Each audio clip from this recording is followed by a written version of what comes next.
So I have two distinguished gentlemen with me, two titans of European nationalism. I don't think anyone needs an introduction. So, gentlemen, I'm very happy and proud to have you here. A warm welcome to you. Thank you very much for the invitation and making time for hosting. All right. So before getting into it, I will let Martin have the opening presentation of his take on the matter. And as you see in the title, we're gonna discuss and debate whether to strive for abolishing the EU or reforming the EU. So just in the chat, I have instructed my moderator to try to keep the chat as clean as possible. So no foul language, no slurs, nothing approaching hate speech or anything like that. So we're all civilized ladies and gentlemen here. So we need to reflect that in the chat. So all that said, I will let Martin now take the stage. And Martin, make your case for abolishing the EU. First of all, thank you very much for inviting both of us and making this possible. I think maybe the last debate in the old year, and the whole thing is not so much in the center of attention anymore, but it was a big debate among the European right with several positions. And I also read and retweeted the article by Keith Woods, which I think is very good, but I have a slightly different position, which I want to summarize now quickly, and then we get into debate. So I think important is that we are not opponents. We are, I think, on the same page of most things, and I think we should agree on three core truths, or at least I hope we can agree on them and then debate on this basis. So democracy is the highest value of any state. Policies can change, states can change, forms of government can change, but democracy is the most important thing, the ethno-cultural continuity, number one. Number two, the great replacement is the greatest threat at the moment to this ethno-cultural continuity because it is irreversible. And number three, the absolute priority of any policy, any strategy, any ideology has to be remigration, which is a solution to the great replacement. So democracy is the highest value, great replacement as the biggest threat, and then remigration as the absolute priority. And I think that's could be maybe a common basis. And if this is the framework and the basis, then I think it's quite clear that if you look at the whole situation, the big picture right now, exiting the European Union or abolishing it altogether when enough nations exit, creating something new besides it, maybe even together with non-European powers and nations, should at least be a possibility and should be at least be an open option. And any damage it does to economy or geopolitical sovereignty would be worth it if it speeds up the process for remigration. Before I will give it to Keith, I want to also clear away three misunderstandings. First, I don't claim that the European Union is the sole cause of mass migration. We have clear proof of that, Norway and the UK before and after Brexit. So progressivism, this anti-white, anti-European hatred and mass migration, it's not a conditio sine qua non, the European Union. And obviously, if we exit it or if it's abolished, that's not a magic wand. We still have a lot of issues and problems. But the European Union is definitely enforcing those rules and is in factor, a very important factor of mass migration, especially for smaller states like my own one, Austria, for example. Now, point number two, I'm not obsessed with abolishing the European Union for its own sake. My position is a bit simpler, more strategic. I think, as I said before, exiting the European Union must be a legitimate option for European patriots. So you're not anti-European, you're not a traitor when you talk about that. And I think in the moment, if we surrender this point and this threat of exiting and abolishing the European Union because we say it's un-European and it's geopolitically not correct to even think about it, then we use the most important tool we have in pushing for a reform of the European Union. So I think even the idea is very important as a threat if you want to achieve the goal of reforming it. And then third, I fully believe that the European greater space needs to be organized and united in a way. We need to cooperate economically on the level of security, also on border security. That's true. And I don't claim that on the current state of global concurrence with the space race, AI, etc., Europe can become a splintered mosaic of small little nations. I think this will not work in the long term, and I think we have to cooperate, but the European Union is failing on all of those levels, especially on the level of migration and freedom of speech. So in the end, I think it's way more likely at the moment to have right-wing victories across Europe, which could, in a scenario, a very possible scenario, leave the European Union, those nations, form something else, create bilateral operations with different powers, create a remigration pact, and then pressure the European Union even stronger to reform here and to wait for a reform of the whole European Union. If both work at the same time, achieving remigration and reforming the European Union, I'm very open for it. I would be happy about it. But I think at the moment, with this priority of remigration in mind, we should at least consider and support other ideas as exiting the European Union, together exiting the European Union, or creating something else, or abolishing it altogether. So that's, in summary, in short, my statement. And I'm looking forward to a debate about this issue. All right. Well, I have a brief written statement. I may go over the time Martin used, but he can take it back in the response. This is basically a summary of my position that I argued in the previous couple of essays. So obviously the topic is, should the EU be abolished or reformed? And as Martin said, we agree on the fundamentals: demographic change, immigration, free speech has been a big issue recently with the Digital Services Act. But I argue that the position of outright abolition that Martin is calling for is strategically mistaken, it's politically unviable, and ultimately, taking this position, I believe, will be self-defeating for anyone like us who cares about sovereignty, identity, the destiny of the European people. So in response to Martin and others, when this topic came up a couple of weeks ago, I wrote an essay, Abolish the EU, Not So Fast. You can read that on my Substack, keithwoods.pub. And this will basically be a summary of the arguments I laid out there. So I started out with just the political reality, and to start grounding this in facts. And the fundamental fact is that abolition of the EU is unpopular. It's not a majority position anywhere in Europe. Across the continent, most citizens believe their countries have benefited from EU membership.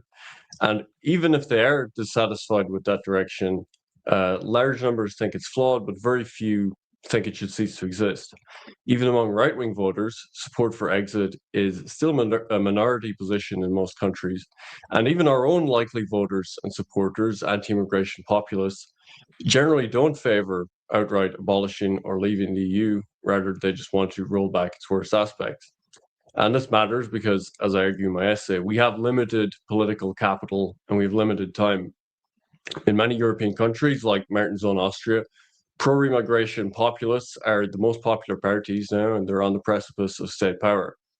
The abolitionists want us to attach what's becoming a very popular idea, national border security, remigration, to a very unpopular idea, meaning we will have to spend more and more of our time and energy defending this less popular idea and its viability instead of focusing on what we know we can win. So nationalist movements that attach themselves to an EU exit risk discrediting the broader nationalist project by tying it to an objective that voters see as reckless or unrealistic. And a failed attempt at abolition wouldn't actually weaken Brussels, it would strengthen it. If we allowed the EU to present itself as the defender of stability against ideological extremism and economic instability, and we can argue about the details of Brexit, but I think it seems clear to most that exiting the EU has led to an economic decline for Britain, and that's without even the benefit of stricter border enforcement. And this was after a process of exit that dragged on for years and has actually left most people in the UK now supporting rejoining the EU. So the only example we actually have of a country doing this hurts the case of the abolitionists. But my argument isn't just about this being a tough sell. Obviously, if it was good in principle, we should pursue it. But I think abolition misidentifies the source of Europe's most serious problems, particularly mass immigration. And Martin alluded to it there. It's obviously not chiefly the EU. And the EU did not force West European governments to pursue mass migration. Our national elites chose that path willingly, enthusiastically, and immigration policy is still, in practice, largely national. Where governments have wanted to restrict migration, they've done so. You look at cases like Hungary and Poland, and that's inside the EU framework. And where they've failed, it's not because of it is because of domestic political coalitions and constraints rather than EU directives typically. And here again, I think the example of Brexit is helpful. Britain left the EU and immigration didn't fall. It actually rose to record levels. Not only did it rise, but the type of immigrants changed. Instead of importing EU migrants, the UK has switched to importing millions of mostly South Asian immigrants, which probably everyone watching will agree has been a disastrous change of policy. Third, the EU is not just a switch you can turn off. There's a fundamental kind of logistical problem here. And I argue that the abolitionist position is presenting too simple a picture of what exit would look like. The EU is a deeply embedded legal, regulatory, economic structure. It goes through all national administrations at all levels, courts, markets, regulations. And abolishing it would not be a clean break. It'd be long, chaotic, uncertain process stretching over decades, I think, in most countries. And there'd be huge transitional costs and unpredictable consequences. So that may be a price worth paying if it was necessary to reverse course immigration, but I don't think it is.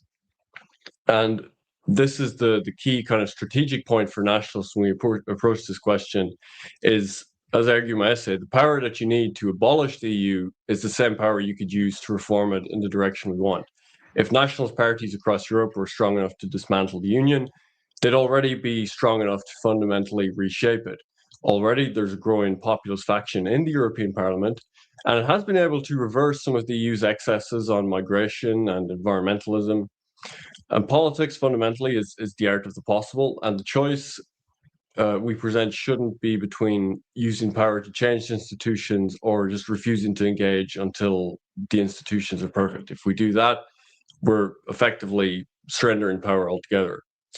Now, obviously, reform, as I'm arguing for, it doesn't mean accepting the EU as it is. You know, again, me and Martin probably agree on 90% plus of the problems with the current EU, but it means forcing it to change direction. And that's why in a subsequent essay, I laid out what this could look like, some guiding principles like subsidiarity, clawing back competencies to the national level, weakening the European Commission, restoring vetoes, all things that have somewhat happened just by force of national governments in the last few years. So a confederal Europe that I'm proposing, one that coordinates where coordination is necessary, is not a betrayal of nationalism. It's just what I see as a realistic expression of it under modern conditions. And so finally, I'd say the abolitionist position just misunderstands timing on this. We're not really in a revolutionary moment. We are making great strides, great growth metapolitically, but this is a slow realignment. And the most important task for people like me and Martin is to win national governments, to change norms, to alter incentives for politicians, and not to risk all the gains we've made on this, and Martin has been a big part of that, on demanding an institutional collapse that the public just doesn't want at present. So if the goal is real sovereignty, real demographic continuity, national self-government, abolition isn't the best path, and it's asking us to risk all the progress we have made on a gamble which I think is likely to remain unpopular. So let's instead focus on a realistic path where we can direct the EU under national stewardship from multiple states within the EU into fulfilling its proper role, which should be serving the European people.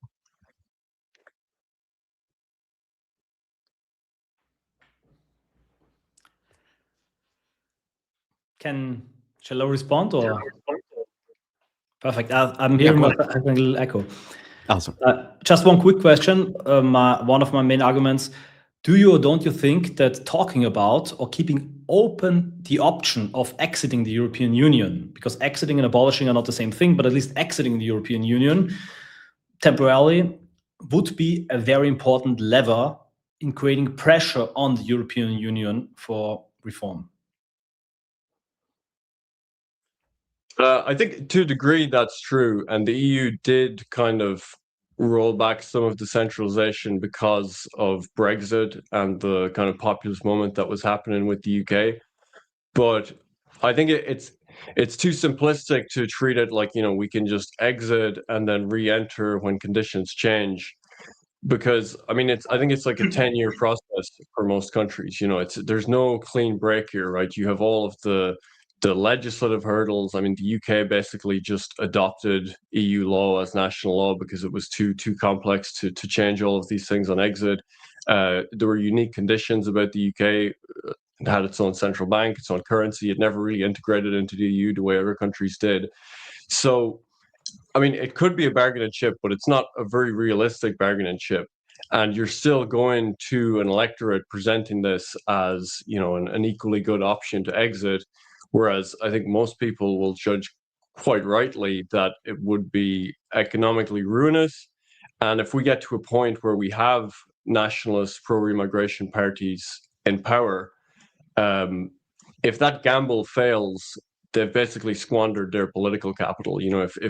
If Austria decides we're going to temporarily exit with Italy or something, and you have 10 years of economic chaos and a failure to build something lasting there, and then the left come back into power, I think that effectively discredits the nationalist movement for a generation after that.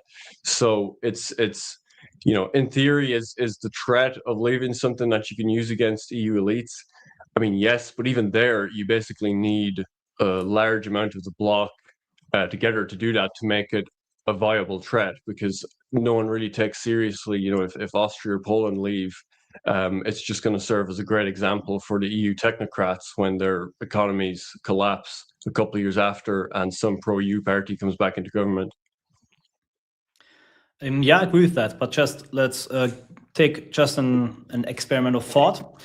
We have a right-wing government in Austria, which is heavily blocked by the European Union when it comes to reforming freedom of speech and starting remigration, because that's the case. The European Union obviously is not the main, the one who started it, but it's a very important factor. Just look at all the fines Poland has to pay, Hungary has to pay. European Union is using German money, Austrian money as well, to push everywhere for progressivism, LGBTQ plus rights, open borders. So it's a very, very negative factor. It's kind of like a suicide engine for the European people. That's what it became. And if we had right-wing government in Austria, which again would be sanctioned and hindered by the current European Union, and we have to go take the current state of affairs. And then this country of Austria creates a union within the Union, maybe the Intermarium, you can call it whatever you want, with a few different states. And they do what Jean-Yves Le Gallou calls the Jugexit. They just exit certain parts of European legislature. So they don't accept, for example, the European Union's authority in terms of migration policy anymore. At the same time, they create bilateral agreements, trade agreements with Russia, America, different powers, obviously detrimental for the European greater space, but this would make them in a way independent. So this would give them the financial backing to do that. And at the same time, they create a remigration alliance. They push for a Rwanda plan, which they pay themselves. Maybe Greece will also join. Italy might also join this remigration alliance. And then those countries could effectively, immediately, and very quickly stop the Great Replacement and start mass remigration.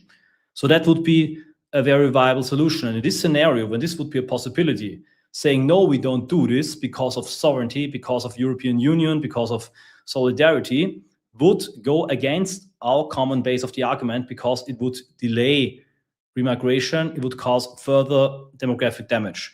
So what I say is there is a possible scenario, and it's not that unlikely, where exiting the European Union might cause economic damage, but it might speed up remigration. And I think this is something we have to talk about. And I think I've also, with this thought experiment, refuted your point that if we have the power to abolish the European Union, then we have the power to reform it. No, that is not the case. In this example that I've just pointed out, it might still be that Germany, which is the European Union financially, German money is controlling the European Union and is destroying and dragging all of Europe down with the crazy ideology. that Germany still would be left-wing. And I, to end with, think if this would be done, obviously we keep the euro, obviously we stay in the whole currency and economic union. If they would kick us out, 3 or 4 nations, then the euro would crumble, so they couldn't dare to do that.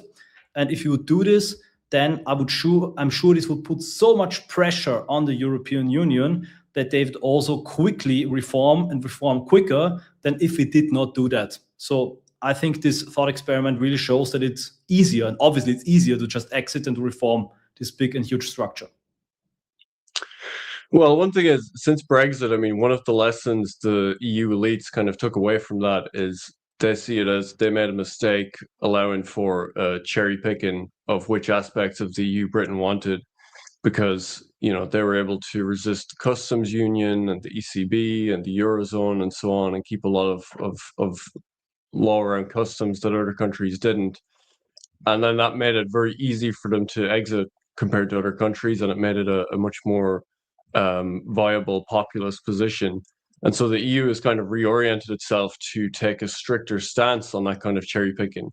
So as it would concern, leaving but still getting the benefits of the free trade the EU offers, I don't think that's really going to be a viable path. And of course, the EU elites are going to see the game that's being played there and work to stifle that as well. Sorry if I interrupt you. Even if 4 nations or 5 nations will do it at the same time, among them nations, maybe also Denmark, who are contributors. I think with the UK, it was a bit different, but they've all been doing their own thing. A lot of countries also were happy that they would leave.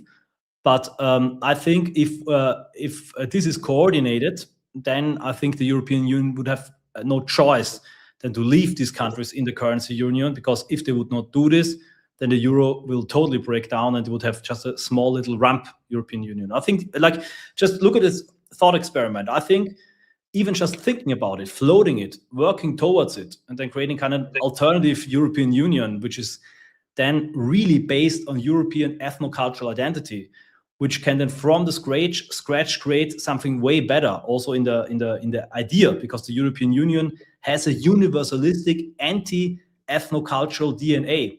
It's the anti-imperialistic empire, as Barroso said. They only think about humanity. It's a blueprint for the world state. And when they say now they want to defend Europe and European values, they don't mean Europe, they mean universalism, liberalism, progressivism, and they want to take over the white man's burden. They want to become the world police right now, and they want to spread the West, which means anti-white diversity ideology. And I think creating something aside, which in Nietzsche could be this new European Union, would speed up the reform process. So that's my point. And I also think reforming the EU means changing Germany. I think if Germany pays money, and if Germany still is a left-wing occupied territory, and I'm afraid that Germany will change very, very late stage of the whole European Reconquista. But if Germany still pays the money and attaches to this money, you have to implement drag queen story times. You have to open the borders. You have to take this amount of refugees. It will be very hard to reform the European Union. Can I just interject with a question before you get to the point here, Keith? It's quite important, especially since, Martin, you, of course, you have the best insight into the German situation. Wouldn't you say that if our goal is to also save Germany, the heart of Europe, isn't that easier done within the EU if Germany is, a stronghold of leftism, but you have, say, Sweden, say, the neighboring countries to the east of Germany, all of these countries turning to a more patriotic, pro-European stance? Isn't it easier then to also save Germany if Germany is part of the EU, and an EU that is a lot more right-wing than Germany would be on its own? So just a quick question there. Absolutely. This could be happening and will happen, that the European Union, the European Parliament, and then therefore also later on Commission, they will be more right-wing than Germany, the German government. I agree with you. But I think changing the European Union and pressuring the European Union can be done even better, maybe outside of the European Union. And if there's a viable option like this alternative for Europe, this separate union of really right-wing pro-European states, then you will see the Brexit idea, the exit idea, skyrocket in the polls. At the moment, people don't like it, obviously, and I also don't think we should make it a central topic of the debate, because there is no alternative. And it's even seems crazy. And I have to say, before the change in foreign policy of America, I also didn't really think about it. But I think now there's kind of a geopolitical window. And I feel a bit like the communists, or let's see, the communists against their will in Eastern Germany fell at the end of the Soviet Union. I bet they did not think about the dangers of the structural chaos when the Soviet Union dissolves, or the dangers for the geopolitical greater Eurasian space. And obviously the fall of the Soviet Union was a tragedy geopolitically for this space, because this union was damaging them in their freedom and sovereignty. And I think the European Union is even more dangerous than the Soviet Union and this whole structure we have right now, because it is killing us. It is destroying a 6,500-year-old ethnocultural lineage. And at the moment, if you live in such a system, if you live in the belly of the beast, in a huge machine, an engine that's created to destroy you, every fractionalization, every little freedom, smaller spaces are better. It sounds a bit strange maybe, but for example, at the moment, I'm very happy that Austria is not part of the German state, because if Austria was part of this crazy German state, then the AfD would have like 2-3% more in the polls, but we would not have this freedom now. And in Austria, the Freedom Party now has over 40% in the polls. Imagine if Saxony also was a small entity at the moment. Obviously, that's not for the future. I don't want to have a fractionalized Europe that is and a small nation's nationalism, like, I don't know, a Polish Prometheanism, or Joram Hasoni puts it. I don't think that's the future. But at the moment, right now, with the highest priority of remigration, that's something we should at least think about openly. Yeah, well, Keith, go ahead. I mean, what you're proposing in terms of if a coalition of powerful countries come together within the EU to do that, I mean, again, it would just be so much easier for them to force change on the migration rules. And that's already happened to an extent. I mean, countries like Denmark and Italy have pressured for a lesson of some of the pressures from the EU.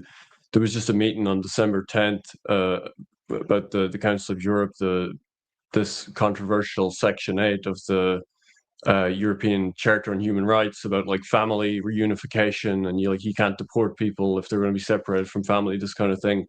So some of this is being reformed. Even the EU Migration Pact ended up being a lot different in substance to what it was supposed to be originally, in terms of some stricter rules for speed running deportations and use of third countries, etc.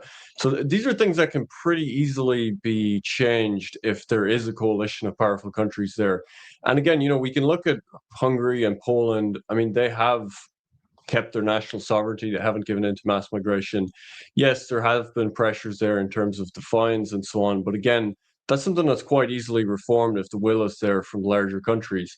And I think, this is kind of the more fundamental question, but talking about, is the EU just destined to be this anti-national, globalizing left-wing force? Well, a lot of the things you're talking about in terms of the migration pressures aren't really from the EU directly, but this is the post-war liberal consensus. This is human rights universalism, and the document that comes up again and again is the one I mentioned, the European Convention on Human Rights. And you can see that even Britain is constrained by this now. They have all of these channel migrants crossing, hundreds every day.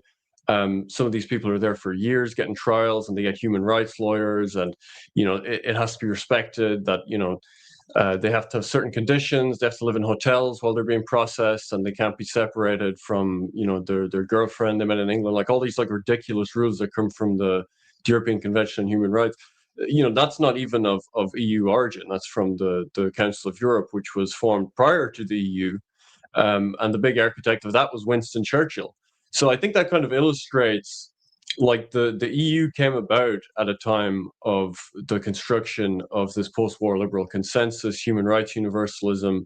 You can see other Western countries are obviously a part of this. Canada, the UK is still a part of it.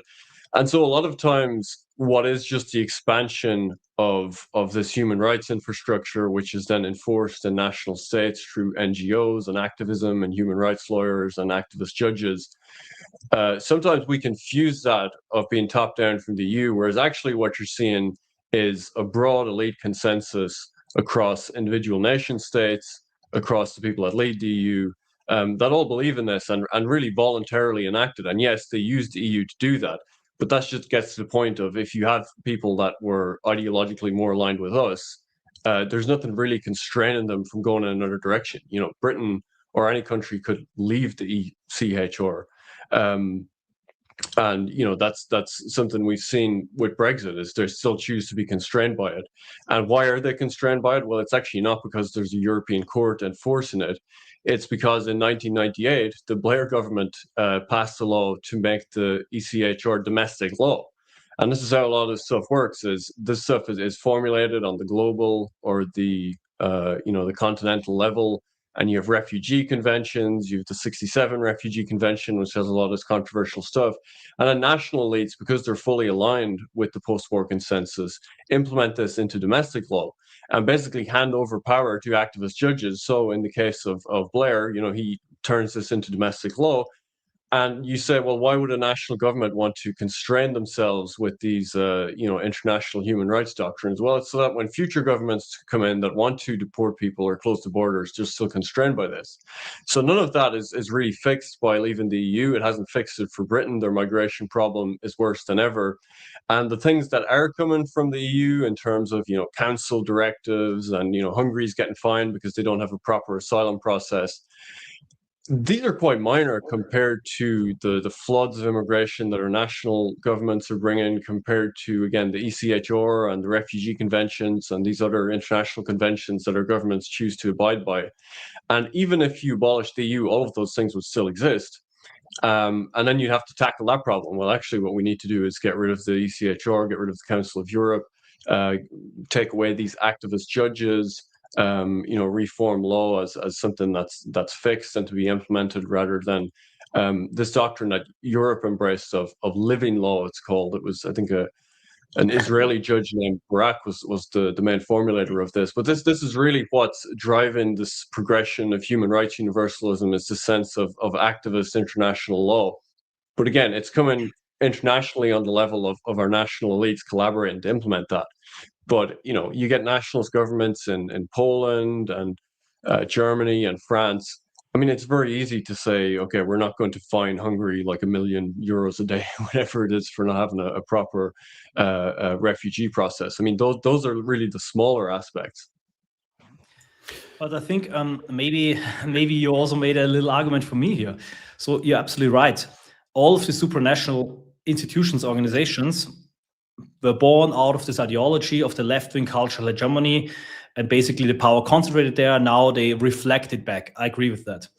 But now let's go on the European Convention on Human Rights and Human Courts of Human Rights, which is also very, very bad and very problematic, but now deeply interwoven with the European Union. Would you be for reforming the European Convention on Human Rights and the European Court on Human Rights and waiting till we can reform it, or would you be for just exiting it if we can make quick wins on remigration? I can tell you I would be for exiting it and then maybe later reform it and create some kind of different European Convention on Human Rights, like Muslims created their own Convention of Human Rights. So why in the one case exiting it, in the other case not exiting it, if it obviously in both cases would speed up remigration? Well, yeah, I'd be for everyone exiting the ECHR. I mean, the ECHR is really just like pure populism. It's just like, you can't enforce your borders with it. You've got to give everyone that washes up on your shores a human rights lawyer. But again, that's totally separate from the EU. And like I said, Britain stayed within that after exiting the EU. And even if half of the EU countries were to exit and form their own union, that would still exist, and that would still be a problem to be tackled. And what's the difference? Well, I mean, the ECHR and this whole structure, the Council of Europe, which actually includes Turkey, it included Russia until the invasion of Ukraine. This is something, it doesn't have any enforcement powers, right? There's no police service for the Council of Europe. There's no direct punishment if you disobey it. And again, it really just operates through elite consensus of, if you violate this, if you leave it, you're going to be seen as straying from the international rules-based order. Other countries that are part of it will choose not to collaborate with you as much for things like tracking criminals cross-border, deportations, orders to bring people back, this kind of thing. So that's really purely enforced through elite consensus and just through the pervasive liberalism of the elites that run this. Obviously, the difference is the EU is a much broader set of infrastructure that encompasses all manner of regulation and economics. So the ECHR, all you need is countries to become ideologically aligned, and I mean we can basically just ignore it, like nothing happens. It's just a question of generating consensus on that. Whereas exiting the EU, I mean, just a myriad of economic consequences that follow. Like I said, I think it's probably a 10-year process for any country to do that. Then they can't trade with their neighbors. The EU is not going to be friendly to countries attempting that. There's still international rules that they would be expected to follow to engage in trade. You still have the World Trade Organization rules, all these kinds of things. But it's hugely economically costly, and that brings a huge political cost as well. One of the primary things, I mean, is the bond market. I mean, every state today relies on the bond market to fund itself, especially European countries, which have had quite a serious sovereign debt problem. And as soon as there's talk of an exit from the EU, the bond market is going to flee, and countries are going to struggle to fund themselves. And I mean, you would get like an economic catastrophe level situation where the government just can't pay for basic services. And in a situation like that, I don't think nationalists would be very long for this world if they were kind of just playing around with their country's stability in that way. So I think if you get the ideological alignment, you can reverse things like the ECHR. And again, like I said earlier, the aspects of it that are coming directly from the EU in terms of European court initiatives and so on, those are the easier things to enforce. I mean, again, they can just be ignored if the will is there. And we've seen this to an extent. But Keith, sorry, I agree with you. It could be just ignored, yeah. But as we know, the rulings of the European Union cannot be ignored so easily. You have to. There are sanctions. They are growing, and also, obviously, the European Union, with a lot of funding, is doing active color revolution, regime change work in their member states. Just look at what they're doing in Hungary, for example. It's not only the EU, but they're also doing that. But if we say, okay, the European Union is even more problematic because it's able to enforce that, then it's even more an argument for exiting it, if exiting leads to a quicker remigration than a reform. And I think it's very important, like this thought experiment. I think we really should maybe talk about this again. This would be a possible scenario. And in this possible scenario, I really think that collectively exiting the European Union, and therefore, in a way, abolishing it, would lead to quicker remigration wins. I agree that it might lead to structural problems, might lead to economic problems, even more human capital, state bonds capital would flow away from Europe to the United States of America, Russia, so it would weaken the GDP of this continent. But I frankly say I don't care about the GDP of this continent. I don't care about the political organization of this European Union when the European nations die. And I think it's very important to stress this, because at the moment we see the rise of a pan-European patriotism by propped up accounts, coincidentally at the same time when the United States withdraw from the Ukraine conflict, suddenly saw all these accounts being pro-European on X, but they never talk about remigration. They promote kind of a economic patriotism and cultural patriotism, a strong civic nationalism, and they also see everybody who is criticizing the European Union as a traitor to Europe. So I think it's very important that we on the right, we agree that floating these ideas of exiting the European Union when your priority is remigration is not treason to Europe, and there might be a position where staying in the European Union would be an actual treason to your people and to the European heritage. And this scenario might, in my opinion, come sooner and might be more realistic than this whole gradual, decade-long reform of the European Union. I agree with you, we shouldn't do anything that's crazy, and I also agree with you, we shouldn't make it the main issue of our campaigns. In Austria, it's a bit different. People in Austria hate the European Union. It's most disliked in Austria. Maybe I'm also a bit biased here, but I think we it's most liked in Ireland, so I guess we're good representatives for our nations in this. But do Irish people, do they contribute more in that, or do they get more from the European Union? Well, I mean, Ireland suffered terribly due to EU governance after the fiscal crisis in 2009-10. And here, I'm sorry, but I have to blame the Germans. But this was this does show one of the kind of fundamental problems of the EU is how it responded to the financial crisis in 2010. And you see this a lot on X. People kind of gloat about this now. Like the US has had huge growth in many sectors since the financial crisis. Europe has basically been stagnant. There was a lost decade, huge youth unemployment, especially in Southern Europe. And Ireland suffered quite terribly in that as well, because under pressure from the EU to stabilize the banking system, it gave an unprecedented bank guarantee to all of its private banks. And then under further pressure from a German-led EU, it guaranteed all of the private bondholders, so all of the the Rothschilds and the Lehman Brothers and so on that speculated and bought bonds in some of these banks when they were riding high during the Celtic Tiger here and the property bubble. The Irish people ended up paying all of those people back. I think at one point Ireland was covering like 40% of the EU's banking debt in that crisis, and that's actually an area where I think the German approach to economics was something that really set the EU back. Germany has this model of, I forget, maybe you know the term for it, but the German economic model of basically you create kind of a rules-based order, and you have a certain fiscal conservatism where the focus is to keep inflation low, to avoid excessive spending or kind of chaotic government intervention, Keynesianism. And so the approach that was pushed by Germany was to say that this was a result of recklessness from these peripheral countries like Spain and Italy and Greece and Ireland, and to force austerity. And so one benefit of having a larger union is if you have a union with whatever it is, 450 million people, if you have a coordinated fiscal policy, when one area of your region gets in trouble, you can put money into it and deal with small shocks. Ireland is a country of 5 million people. It would have been relatively easy for the ECB to kind of turn on the money hose and like help us get through a period of crisis. Instead, what happened is austerity was enforced on these countries.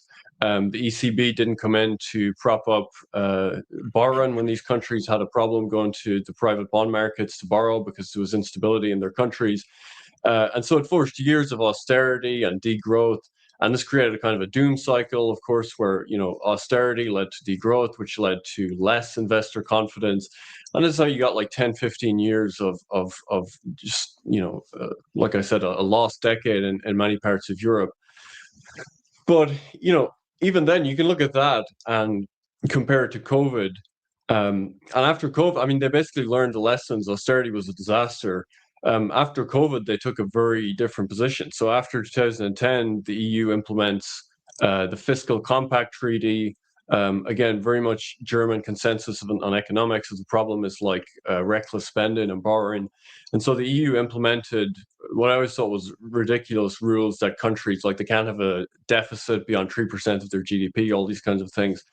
That basically knock out like a Keynesian approach to economics of like when your country is in trouble, you should stimulate it, maybe prop up certain industries. And we created rules against that lasted for a decade. Now, when COVID started, Germany itself was in trouble. It could see that the euro was potentially in trouble, and Germany was suffering the same things that the southern European countries and other peripheral countries were suffering. And I think it's an interesting case study because just because the will of the national governments was there, specifically Germany, they just overrode all of this stuff. The Fiscal Compact Treaty, they just threw it out. No, you can run deficits now. The Stability Treaty that we voted on that was passed in Europe, that was just thrown out.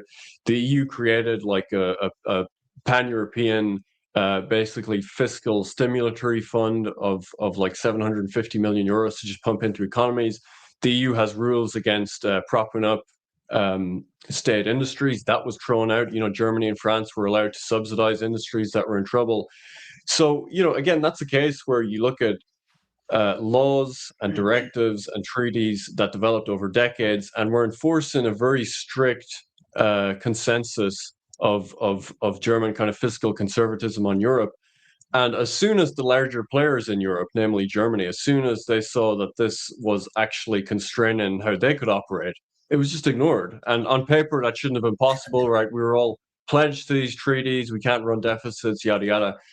But political reality came into play, and suddenly you see, you know, law can change for exceptions. And if the political will is there, all of this can be thrown out. And that consensus that operated in the EU basically disappeared. And instead of this austerity consensus of you don't stimulate, you don't use the ECB to buy bonds and to bail out countries and to be a lender of last resort, all of that disappeared and basically flipped 180. And that was because the political economic reality of the time forced them to do so. So you could look at that example and say, something similar with migration would be very possible. You know, if we can throw out all of these treaties that were decades in the making, rules around lending and spending that we were told were absolutely sacrosanct, if that can all just be ignored because we've, you know, just as nation states, we've decided actually it'll be more beneficial if we take a different course here, you can do that for any of the immigration directives as well. And I guess, you know, to get to your earlier point of like, well, why, you know, you were kind of alluding to, well, it would be very difficult to do this within the EU, and you have all of these directives that come down from the European Union. If I may I don't just, think it would be.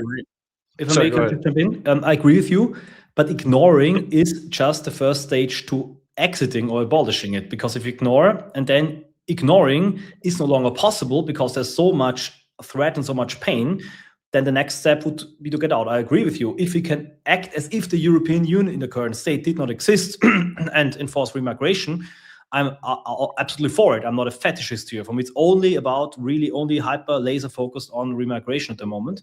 But if the European Union becomes a hindrance and is a net negative when it comes to achieving immediate remigration, because every week we lose here causes maybe even irreversible damage, then we should keep the idea of exiting it open.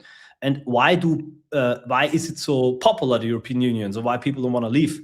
I want to come here with an anecdote. So I was in Slovenia visiting patriots there, and they told me that in the city of Ljubljana, the mayor has now also put everywhere LGBTQ flags, although he himself is a conservative. And told me, money from the European Union is attached to that. So the European Union money is necessary to get elected in those poorer countries, because if you don't get the European Union money, if they sanction you when you are in power, you cannot pay pensions, you cannot repair the roads. And to tap into this European Union money, which is liberal left-wing German money, you have to, in a way, implement the ideology. But if there's a different source of money, if there's a different path where leaving the European Union doesn't mean economic bankruptcy, those nations would leave it yesterday, immediately, because they really hate the European Union when it comes to these people, these ugly faces, these von der Leyen. Everybody hates them.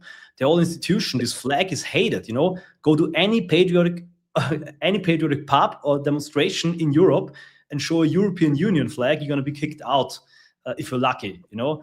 And that's just the matter of fact, you know. And I personally think if there's an alternative which can push for immigration more quickly, more thoroughly, we should take it or to think about it. I think where we disagree is that you think there's no possible scenario in which exiting or abolishing the European Union can speed up remigration. And here we differ. Here I have a very different opinion. I think there is definitely a possible scenario. I don't know if it comes. I'm not fixed on that. I don't have a fetish here. I don't really care about this European Union, this current state. But I think that there is a real possibility in the future such a scenario should come up. And if the whole, I would say, like, identitarian right positions itself as being staunchly pro-European and even talking about that is an act of treason and is bad, then we miss a chance to think about that, and we miss a chance to have concrete plans here. So I agree with most of what you wrote in your article. I think all of your proposals to reform the European Union are right, but I think we should also create this idea of this thought experiment of leaving the European Union temporarily, creating an alternative European Union, creating a remigration pact, immediately creating charter cities in North Africa, a Rwanda plan, a joint venture, maybe with the support of private funded right-wing tech billionaires or maybe the United States of America. And I know this is against Carl Schmitt's doctrine of non-intervention of non-spatial powers. I know it's also not what's best for Europe geopolitically and economically, but economy and sovereignty are targets that are below the demographic survival. So, Martin, I have two questions for you. First and foremost, I saw a comment in the chat.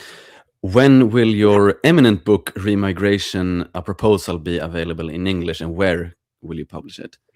It's being translated right now. It will be published by Passage Press. It's available for pre-order and will appear in early 2026. All right, awesome. I will definitely share that around. Now, second question. You said earlier, Martin, that the anti-European sentiments are inbuilt in the DNA of the EU, like the EU as a structure. Do you not think that is possible to change via metapolitics and changing the zeitgeist and the moral framework?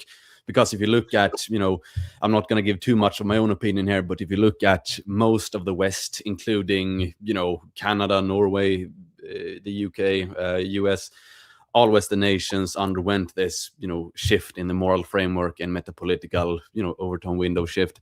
Do you not think it's just a case that the EU, when it was, started its growth, its adolescent phase during the, 70s, 80s, 90s, the zeitgeist was very much anti-white, anti-European? Do you not think that the EU itself, the people in the EU Parliament, do you not think they can be changed via metapolitics sort of from the outside, or do you think that the EU is destined to be anti-European?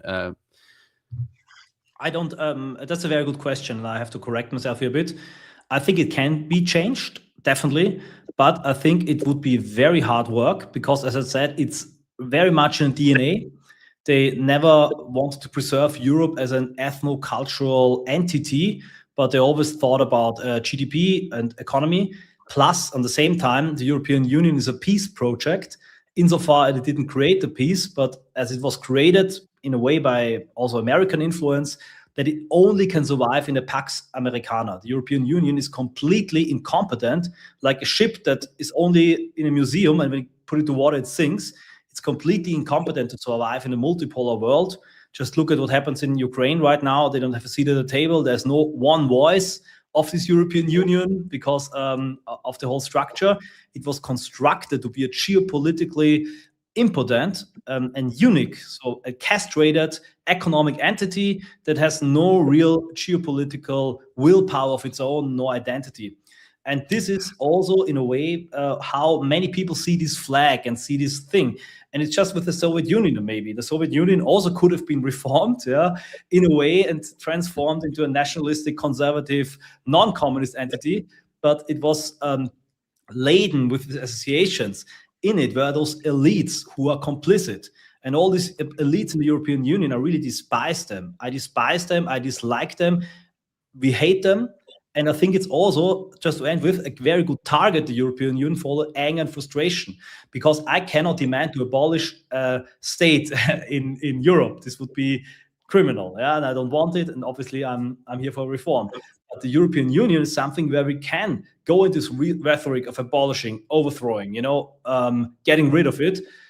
And I think that this disgust for this elite in Brussels and for what they've done and for this international organization is the most European thing right now, and is uniting Europeans in a way and European nationalists. I think it could be reformed, but the elite has to go. These people have to go completely, clear them out. They have to go away completely, and it has to be reformed and rebooted completely. So I want to. So Keith asked you this earlier, also in the conversation, and it's something that Jared Taylor, I believe, said once, that you can only be crazy in one aspect. So do you believe that when marrying sort of remigration policies, like we're all for, of course, do you think it would hurt the remigration cause and the cause for, an ethnocultural revival? Would it hurt our cause to be too anti-European Union? Because for me, as I see it, also, Swedish perspective, of course, might be different in many other countries, but most people, they are for the EU. They like the EU. Do you think it would be like a too bitter pill to swallow to marry our remigration with a too hard of an anti-European Union stance?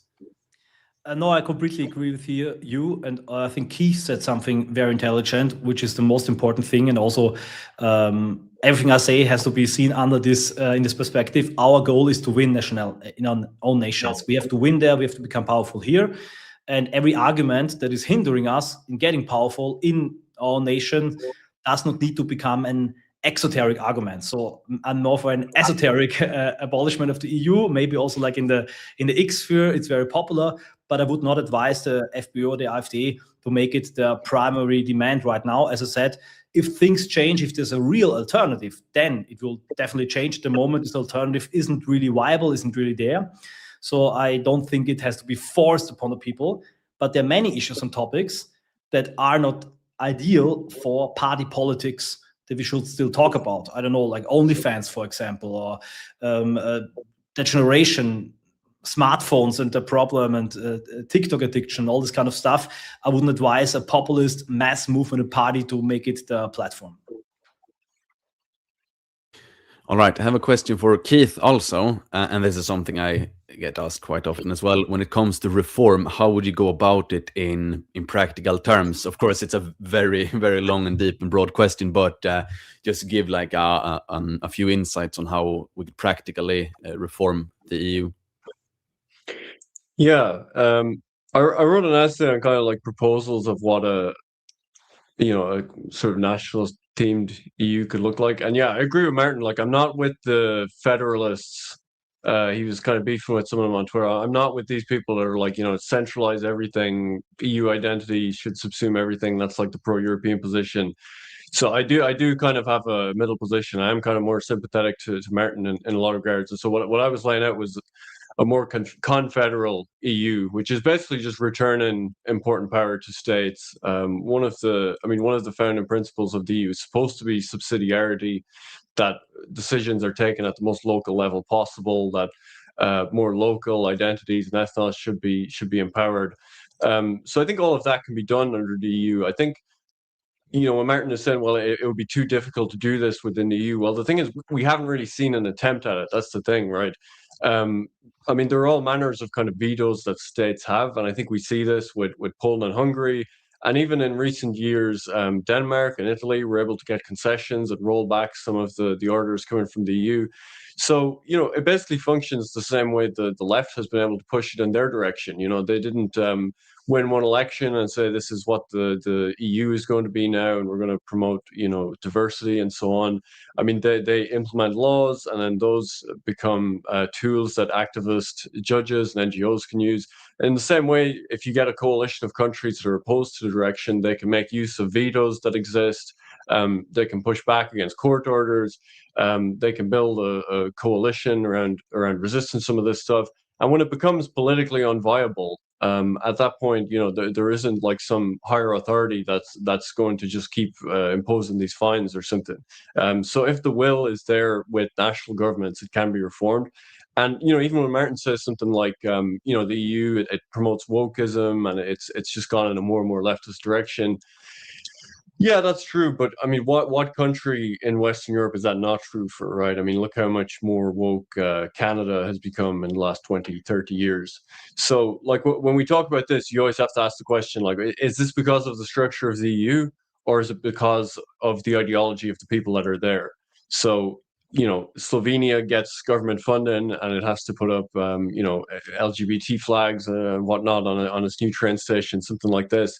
The question to ask is, if the AfD is in power in Germany, if National Party is in a government in Ireland, if you have all of these pro-immigration parties, is that going to happen? Are you still going to have EU funding tied to racial diversity and so on? I think the answer is obviously not. And you have to keep asking that question of like, how much of this is structurally because of the EU and requires tearing up that infrastructure versus how much of this is just an ideological problem that globalists are in power in our nation states, and we don't say that. Well, look, our nation state is currently working to dispossess its native population and replace its native population. This is a structural issue with the nation state. It was destined to go this way. No, we say it's because of the ideology of the people involved. It's because they all subscribe to this human rights universalism and they constrain themselves with these international norms. Same is true on the EU level. But it's actually less, it's actually less enforced on the EU level, and it's more difficult to enforce it because there's no there's no enforcing body unless there's a consensus on imposing restrictions and fines on countries that aren't going along with this. So so I don't see any of the kind of core issues of the EU that Martin has identified. I don't see them as being things that couldn't be changed once you get nationalist parties in power. And again, Martin's argument is kind of, well, why not use the ultimate bargaining chip and have a few countries exit, and you kind of speed along that process rather than the slow process of, we're going to experiment with vetoes, and we're going to maybe reform one of the treaties, and we're going to get rid of this norm that exists and implement this new norm, and hopefully successive governments will implement it as well. Well, I mean, the fundamental thing is just the political chaos that will create, because it's not a question, again, when we talk about economics, it's not a question of like, GDP line go up and we have to grow the economy at all costs, and that's a bigger concern than demographics. It's much more a political problem of, trying to exit the EU. You're exiting the customs union. The EU has intentionally over decades hollowed out national bureaucracies to replace it with things that operate on the EU level. Just everything, every aspect of the economy and of political life, aviation authorities, customs enforcement, passport authorities, all of these things are built into our states over decades. And undoing that, not only would it be very costly, you have a big capital flight, international capital like anticipates the political economic chaos that's going to create. There's a fall in free trade, a fall in economic growth, people move their investment elsewhere. But then also you're going to have like a 10-year process where basically all of the focus goes into this process. And I'd suggest that in that process, things like remigration and demographic issues, they're going to end up taking a back seat. You're going to have to construct a new industrial policy. You're going to have to construct new trade agreements with every country you trade with. You're going to have to find ways to get out of all of these external treaties that exist. You still have the problem of other international bodies, World Trade Organization agreements, the UN conventions on refugees, the ECHR.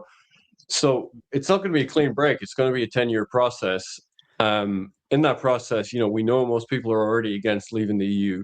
Even if things change drastically and suddenly populations supported it, I think they would flip very quickly. And we see that with Brexit. They voted to leave the EU. I think in opinion polls now, when they ask about rejoining, it's like 65% want to rejoin.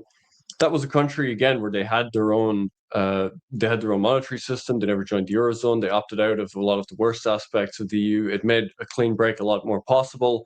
London is this huge financial hub that exists very much kind of independently of the EU, and that it's this hub for international finance capital, and that's where a huge amount of Britain's economic growth comes from.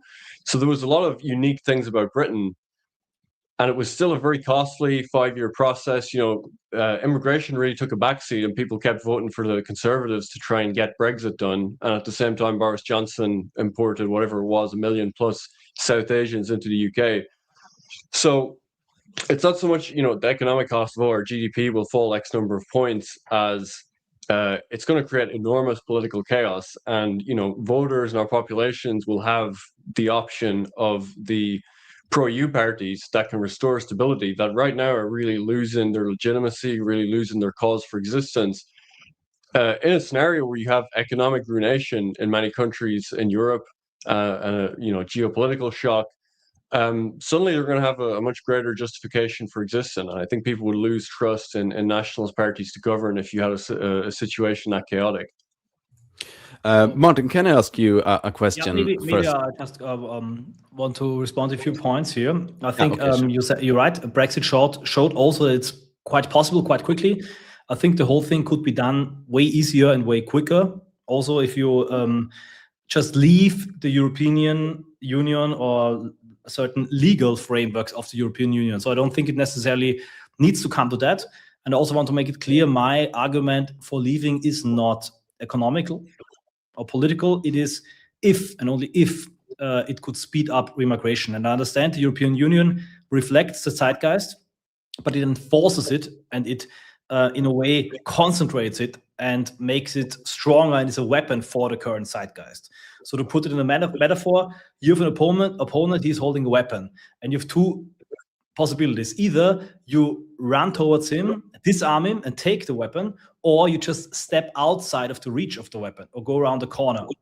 And the question is always, what is more realistic? And yes, reforming the EU is a possibility, absolutely. But the question is, what is quicker? Because our scarcest resource at the moment is time. If your house is on fire, you can extinguish the fire in many ways. But the question is, if you have a fire hose right here and you turn it on and you extinguish the fire immediately and save the house, you need to do that. And you don't go around the corner and get the fire from the gas station or from your neighbor. So for me, the biggest question is not, is it theoretically possible? I also don't really want to talk about it, the economic issues that would come later, and if then opinion might change. These are, for me, all a bit too abstract and too theoretical. I think the more important question is there a scenario where exiting the European Union would be a viable way to bring mass migration, the great replacement, quicker to an end? I think, yes, there is one. But you also might say, no, there's no thinkable scenario in which exiting the European Union would speed up remigration. I think that's where we basically disagree. So, Martin, I will throw you a hard question here that is usually like a standard question in these debates. So you have two, or we can actually take three different countries. You have the UK, which after Brexit has experienced, a massive flood of non-Europeans. And then you also have Norway, which has not been in the EU. They are, close to Sweden, never been in the EU. And then you have Poland, which has been in the EU for quite some while. And, they are, as far as I know, they've received quite a lot of resources from the EU. Yet, just like Hungary, they are, keeping it. I'm not saying that Poland is perfect in this regard, but compared to Norway, they haven't had the same sort of issues with immigration. So how would you respond to that if someone says that Poland, which is in the EU, they are in a better situation than Norway, which is outside of the EU, or also the UK after Brexit? That's actually a very easy question, because as the European Union obviously is not the only cause for mass migration, even more obvious, being in the European Union is not the cause for being against migration. The reason why Poland is against migration, and is very different, is because it's a former Soviet Union country, and all the former Soviet Union countries that weren't exposed to decades of liberalism and re-education in this sense have a stronger national identity and are therefore also more reasonable when it comes to migration policy. But Poland is not anti-immigrant because of the European Union. It's anti-immigration in spite of the European Union. And every act of Poland to protect its border, to protect its children from drag queen story times, to protect its national identity, has been fought to the teeth against the institutions of the European Union, because the left-wingers, the liberals in Europe, are using the European Union as the weapon, think of this metaphor, to enforce their crazy ideology also in nations where they don't have a national majority for that. And this is the problem of the European Union at the moment. So there might be a change, but I think at the moment, just stepping out of the range of this crazy weapon might be better than to try to wrestle with this guy and take the weapon away from him. In the long term, that's definitely the goal. In the long term, obviously, there has to be a European Reconquista. Obviously, every nation has to leave the European Union. And obviously, there has to be a real union based on European ethno-cultural identity and with a better flag. I hate this flag. Sorry, hands down. I really don't like it. I think we cannot rebrand it. Yeah. So another similar question. If you have a country such as Hungary, which is a net recipient of EU funds, I mean, they can still say, Orban, he says, as we speak right now, he's saying to the EU, like, we don't want your immigrants here. And they are trying every trick in their book to get him to change his ways. He's still saying no. And he gets money from the EU, Hungary has been a net recipient. And then we have countries such as Sweden, for example, which is a net giver to the EU. Wouldn't it be easier for Sweden then, or some of the other net contributors to the EU, wouldn't they have an easier time to say no to the EU's demand for immigration? Absolutely, and that's why they're so afraid of Austria having a right-wing victory, because Italy can be blackmailed by European money. BlackRock basically sits in the Italian government. This country is bankrupt. France also can be blackmailed by European money. Sweden can't, but or for example, Democrat, and you also see that of different policy. And Austria would be the first really pro-migration, staunchly right-wing, also anti-EU country that is not blackmailable. And there's a direct quote by an Austrian conservative politician who said, Kickl is so dangerous because he cannot be blackmailed with European sanctions when he's the chancellor. And so Austria could be the first country of this Western bloc that exits this and then creates an alternative European Union based on the blog post and the Substack article of Keith Woods, and then kickstarting remigration. And obviously later merging and taking over the whole thing. That's for sure. Yeah. So a follow-up question here. Do you not think it would be easier for other European countries if we have the EU still intact and we have one victory, say in Austria? Do you not think that victory would spill over more easily to other European countries if we still have the EU? So say Austria wins, our guys win in Austria. Do you not think it would be easier for a nationalist victory in another EU country? Do you understand the question? I understand it. I also tend to agree with it, but I think that the big and quick win of exiting would be higher than the slow and steady tendency. But if the European Union changes, and if there's a right-wing government in Austria, and the European Union is at this point so right-wing that it doesn't hinder us in enforcing remigration, then obviously it would be foolish to, as Keith has really pointed out, do this complex and also risky thing, So then I wouldn't do it. So I'm not, as said again, I'm not a fetishist. Here's the goal, remigration. And if the European Union stands in the way of this goal and is a net negative for remigration, then it should be done. And I think for a while, obviously, it would be bad for Germany. Imagine if Austria, Poland, Hungary, Italy, Greece exit or partially exit the European Union. No refugee distribution anymore. Pushbacks on every border, bringing all the illegals to a charter city in North Africa. No benefits anymore. There would be a mass exodus of every migrant to Germany from these countries. But this would create such a pressure on Germany, it would create an infarct of the German system that in Germany, a political change would happen also even quicker. So that's a very normal and very, very clear strategical principle. If you have your whole army scattered across the battlefield and you can win nowhere, you will lose. But if you concentrate them, have a breakthrough on a specific front and actually can conquer a little kingdom, a little tower, then that's a strategic victory. And that's a bit how I see the whole thing. I'm not a fetishist, as I said again, but for me, there's definitely a viable scenario where abolishing or exiting or ignoring the European Union would be beneficial for remigration. So I will let you answer some questions also, Keith. But before doing that, the fastest way. So I think we can all agree that the number one issue we face it's replacement migration, and our number one goal is remigration. Do you, Martin? Do you not think it's the quicker way to simply get as many good individuals into political parties as possible now, both on a national level and on an EU level, to get them inside the belly of the beast, so to speak, and get them to work for remigration simply by working hard in the EU Parliament? Do you not think that's a quicker way to achieve remigration than to work for the abolishment of the EU? No, not necessarily. In the scenario that is described, I think the other way would be quicker. I'm for absolutely going into the European Parliament, going into political parties, absolutely. But if the scenario comes where you can do it and you can create this alternative scenario that I said, I think this would be a quicker way, definitely.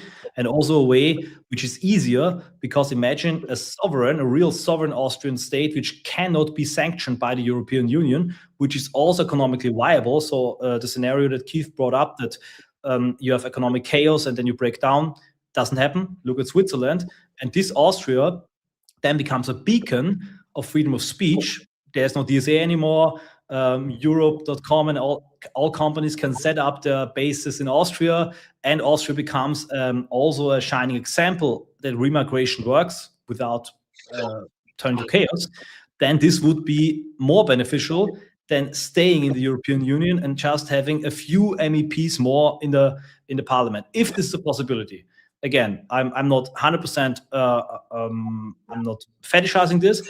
The only reason why I'm also so vehemently arguing for that is that suddenly, alongside to this federalist movement, some voices on the right, obviously not Keith, but some voices on the right, act as if it would be an act of treason, anti-European, anti-patriotic, to even think about that. And I really have to say, no, that's not the case. That's really not the case.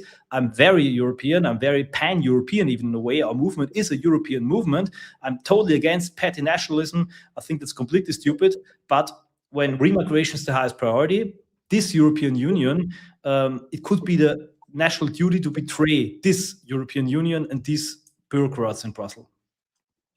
I would just say, I think you're assuming too much about the practicality of it. I mean, you said earlier, like, you don't want to really focus on like the, kind of abstract question of like what would happen to the economy in that scenario. But I mean, you have to game this out and think how it plays politically. I mean, like, a country leaves the EU, or even a collection of countries, right? They have to renegotiate terms with the US, with China, with the EU. They have to do all of this simultaneously. This takes years.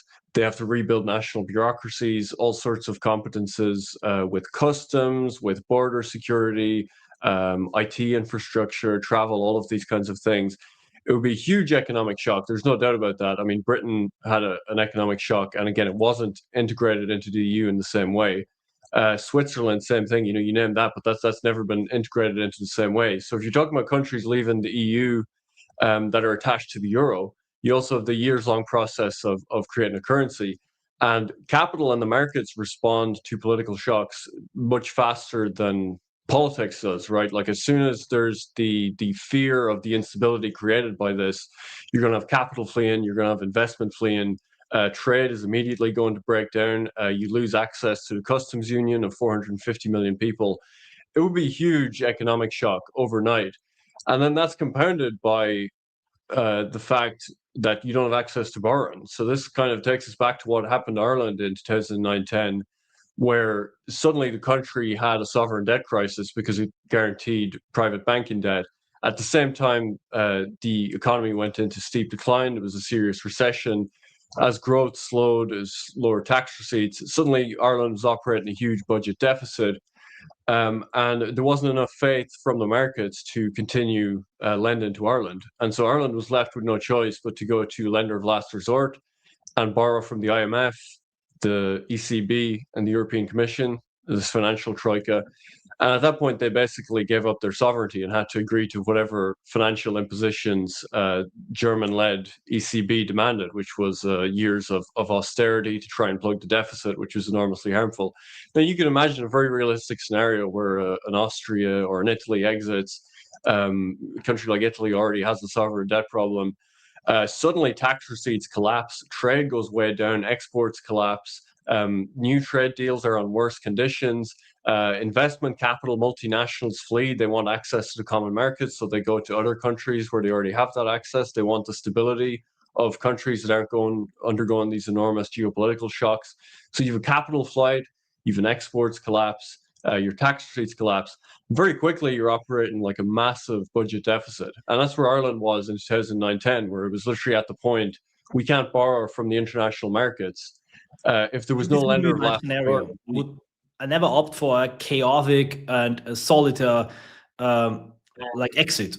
The scenario that I'm proposing, the thought experiment, always is several countries which form a very strong bloc do this, or at least think about it, openly debate it. I think even like just talking about it, creating concrete plans would create huge pressure on the European Union. It also put pressure on the European markets.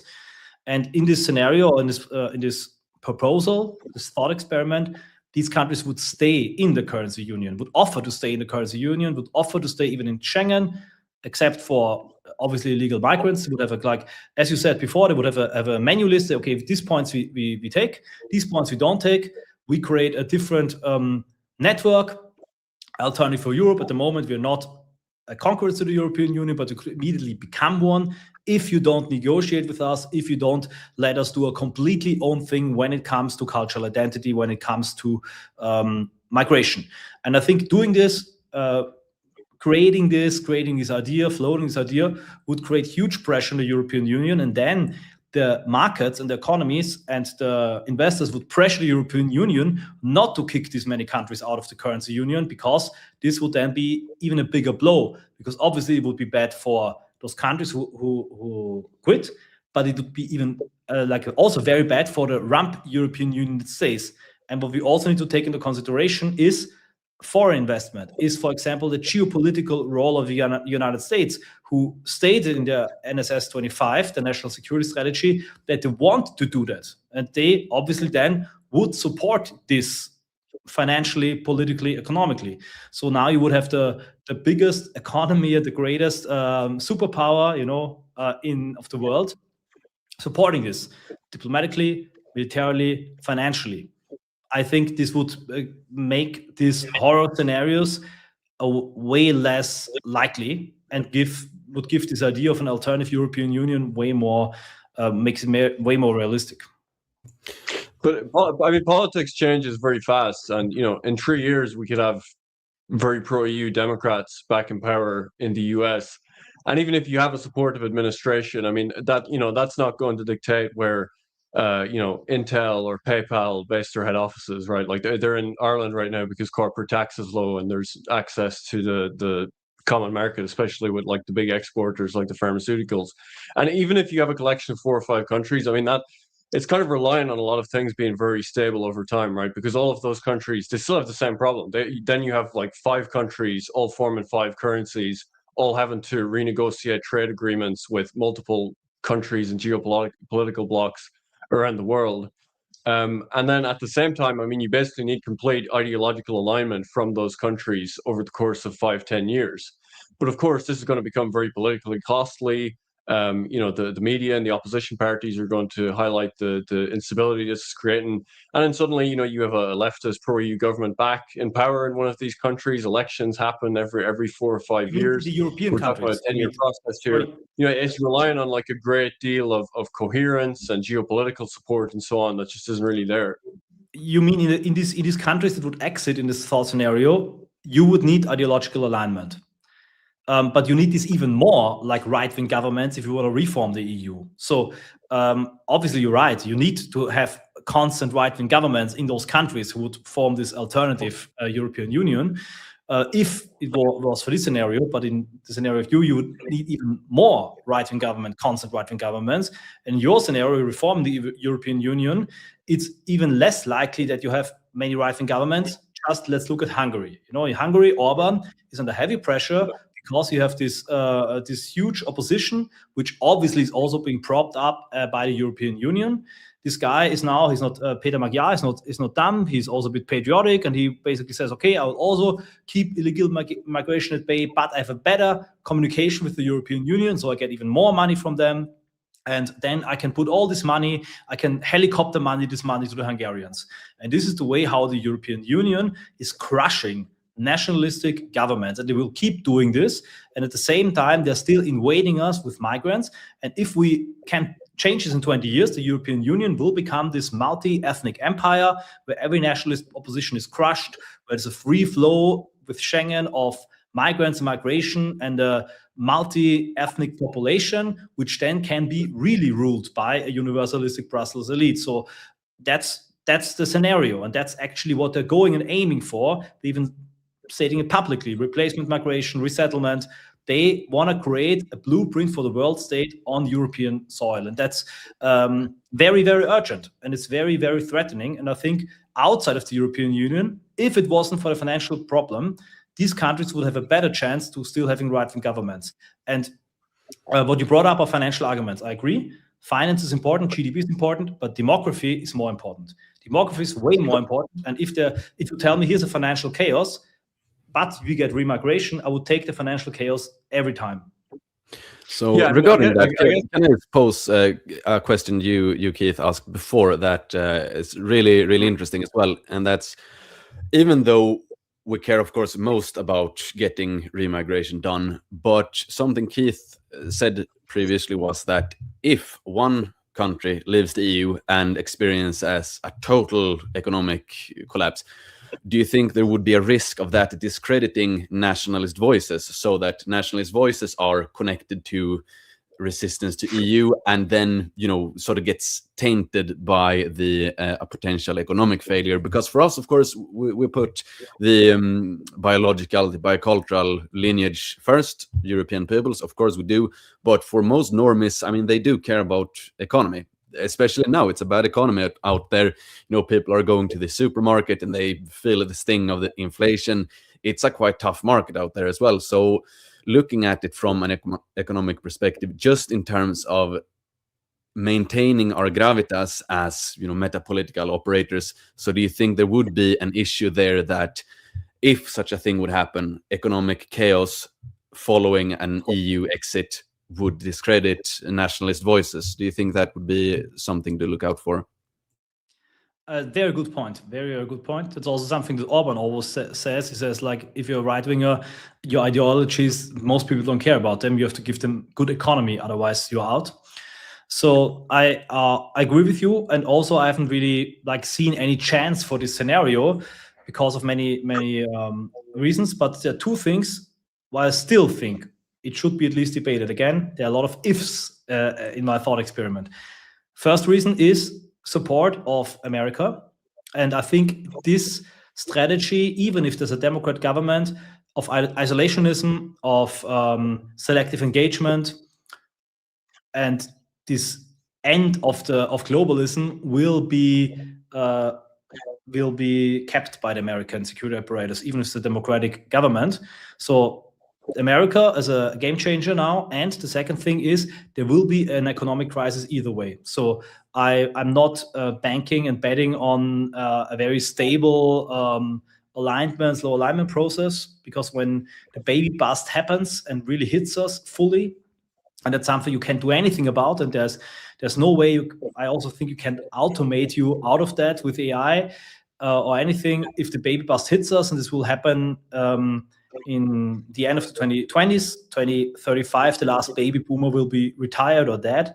Then we'll have a huge economic crisis either way. So that's why I think we will either way come into very turbulent waters, and I think it's definitely it would be worth the risk, given the fact that we don't only have a few years left, and we also cannot really wait. But if we see that the European Union changes, and we see that the European Union already under this pressure and they're already doing that, changing immigration policy, allowing countries to enforce a Rwanda plan, then this would definitely change my estimation. Again, I think our pressure and having those ideas, these thought experiments, would increase this process and would be seen as a threat by the bureaucrats in Brussels, because if they think, they don't have any alternative, they can't do anything. Look what happened with Brexit. Even the most right-wing voices, even they are now pro-European and pro-EU. Then they wouldn't feel this threat anymore. So I think we should keep this threat potential, like this mental nuclear bomb of exiting and abolishing alive, and keep engineering it. All right. Yeah, so I guess if we can just comment on that quickly, because I guess that's kind of the fundamental disagreement. Is Martin said, I said you need this great political stability and continuity to do what he's proposing, and he said, well, you'd need even more of it to reform the EU. I think that's kind of the fundamental disagreement, because number one, like I said, we're already seeing countries like Denmark, Italy, Poland. They've carved out exemptions from some of the migrant aspects of European law. There's existing vetoes. There are things that can just be ignored. At most, the biggest reforms would be, redoing a treaty and sending that to a vote. But these aren't politically costly. There isn't going to be any great uproar if people read the papers and find out that people can be deported without concern for family reunification now, right? Apart from leftist NGOs and human rights lawyers, no one's really going to care about that. But that's really a world away from a scenario where you literally have a state that can't pay teachers and nurses and doctors. Like you said, the economic question really brings it to the fore, and that would obviously be very prominent then in elections and so on. Whereas a lot of the stuff that happens on the EU level, changing treaties, implementing vetoes, I mean, these are things people don't even really think about. No one has even really noticed things ratcheting in the other direction in terms of how leftist the EU has become. In the same way, nationalist governments within the EU could easily reform those things in the other direction, and no one would really pay attention. And if they knew the details of it, I think they'd support it. Whereas the economic shock is pretty much all downsides, and so that's a much more difficult sell. So can I ask you a question also, Martin? So if we have in the next 10, 15, 20 years, if we have one country leaving the EU, do you not think they would be, so during this period of many nations leaving the EU, do you not think they would be quite vulnerable to bigger players? So for example, if Estonia were to leave the EU, I mean, Russia could just go in, especially if the US are now withdrawing from Europe, which I understand maybe they don't want to pay for defense via NATO here. Or you could have some place like Greece, maybe they want to leave the EU, and then China comes in and they say, can we buy Chios from you? So they take all of our mastic gum from us, or so they want to have a big naval base on an island in Greece, or they go to Croatia, so China or whichever big power.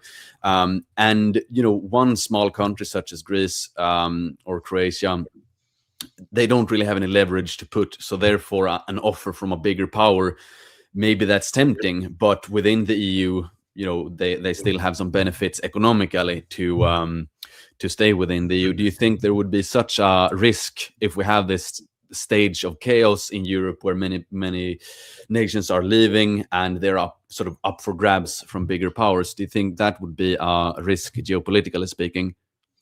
Yes, it would definitely be a risk. And I also want to make it clear, I'm not blind to the geopolitical reality. We all read Carl Schmitt, and it's obviously the goal of any foreign power to split the European greater space and to create little bridgeheads and to, like in a big 30-year war, turn Europe and the European continent into a chessboard of foreign interests. So I definitely see this threat. But I think that in the thought experiment, these countries, and I mentioned Intermarium for a reason, could immediately create their own also security council. And also leaving the European Union, or partially leaving it, would not mean to leave NATO or trying to push for a reform of NATO. So I definitely see the risk, but I think at the moment the risk of a different geopolitical influence is lower than the risk of keeping the current power structure in place.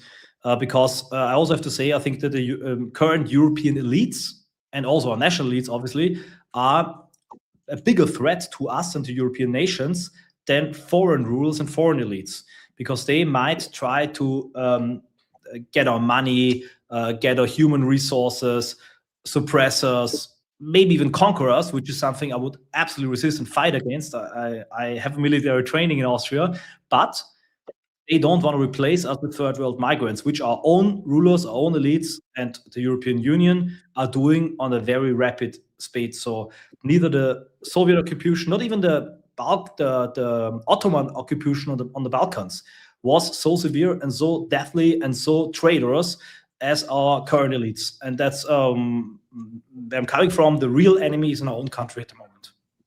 Do you not think that the US, though, so now, of course, we have a more pro-European administration with Trump and Vance, but do you not think this could shift quite rapidly in 3 years or in subsequent elections if we get, or they get rather? I say we because what happens there, it influences us. And I mean, speaking of censorship and everything like that, it comes from American companies as well. Google, Meta, for example. So do you not think there is a risk on relying too much on American aid when that can switch like in less than 4 years? I agree, but if we only have a short time frame for this current circumstances, it would be even, I think, an argument for making this earlier and quicker. Because if America shifts again and pivots back to funding left-wing organization with US aid, with Soros money, supporting Democrats everywhere in Europe, using CIA power, everything in Europe to prevent a patriotic change, infiltrating patriotic parties, then and switching off X, obviously, from one day to another, then I also think a reform of the European Union would be rather unrealistic. And we have to be realistic here. What's happening right now, and that also patriotic positions and all of this is being accepted more right now, is also part of elites, an elite change, an internal change of elites, and also a change of policy in the United States of America, even a bit in the European Union. In the time of the end of history in the Pax Americana, they wanted us docile, effeminate, and not able to defend ourselves. Now in the multipolar world, they need men again, and they need fighting forces, and they will slowly try to reboot patriotism.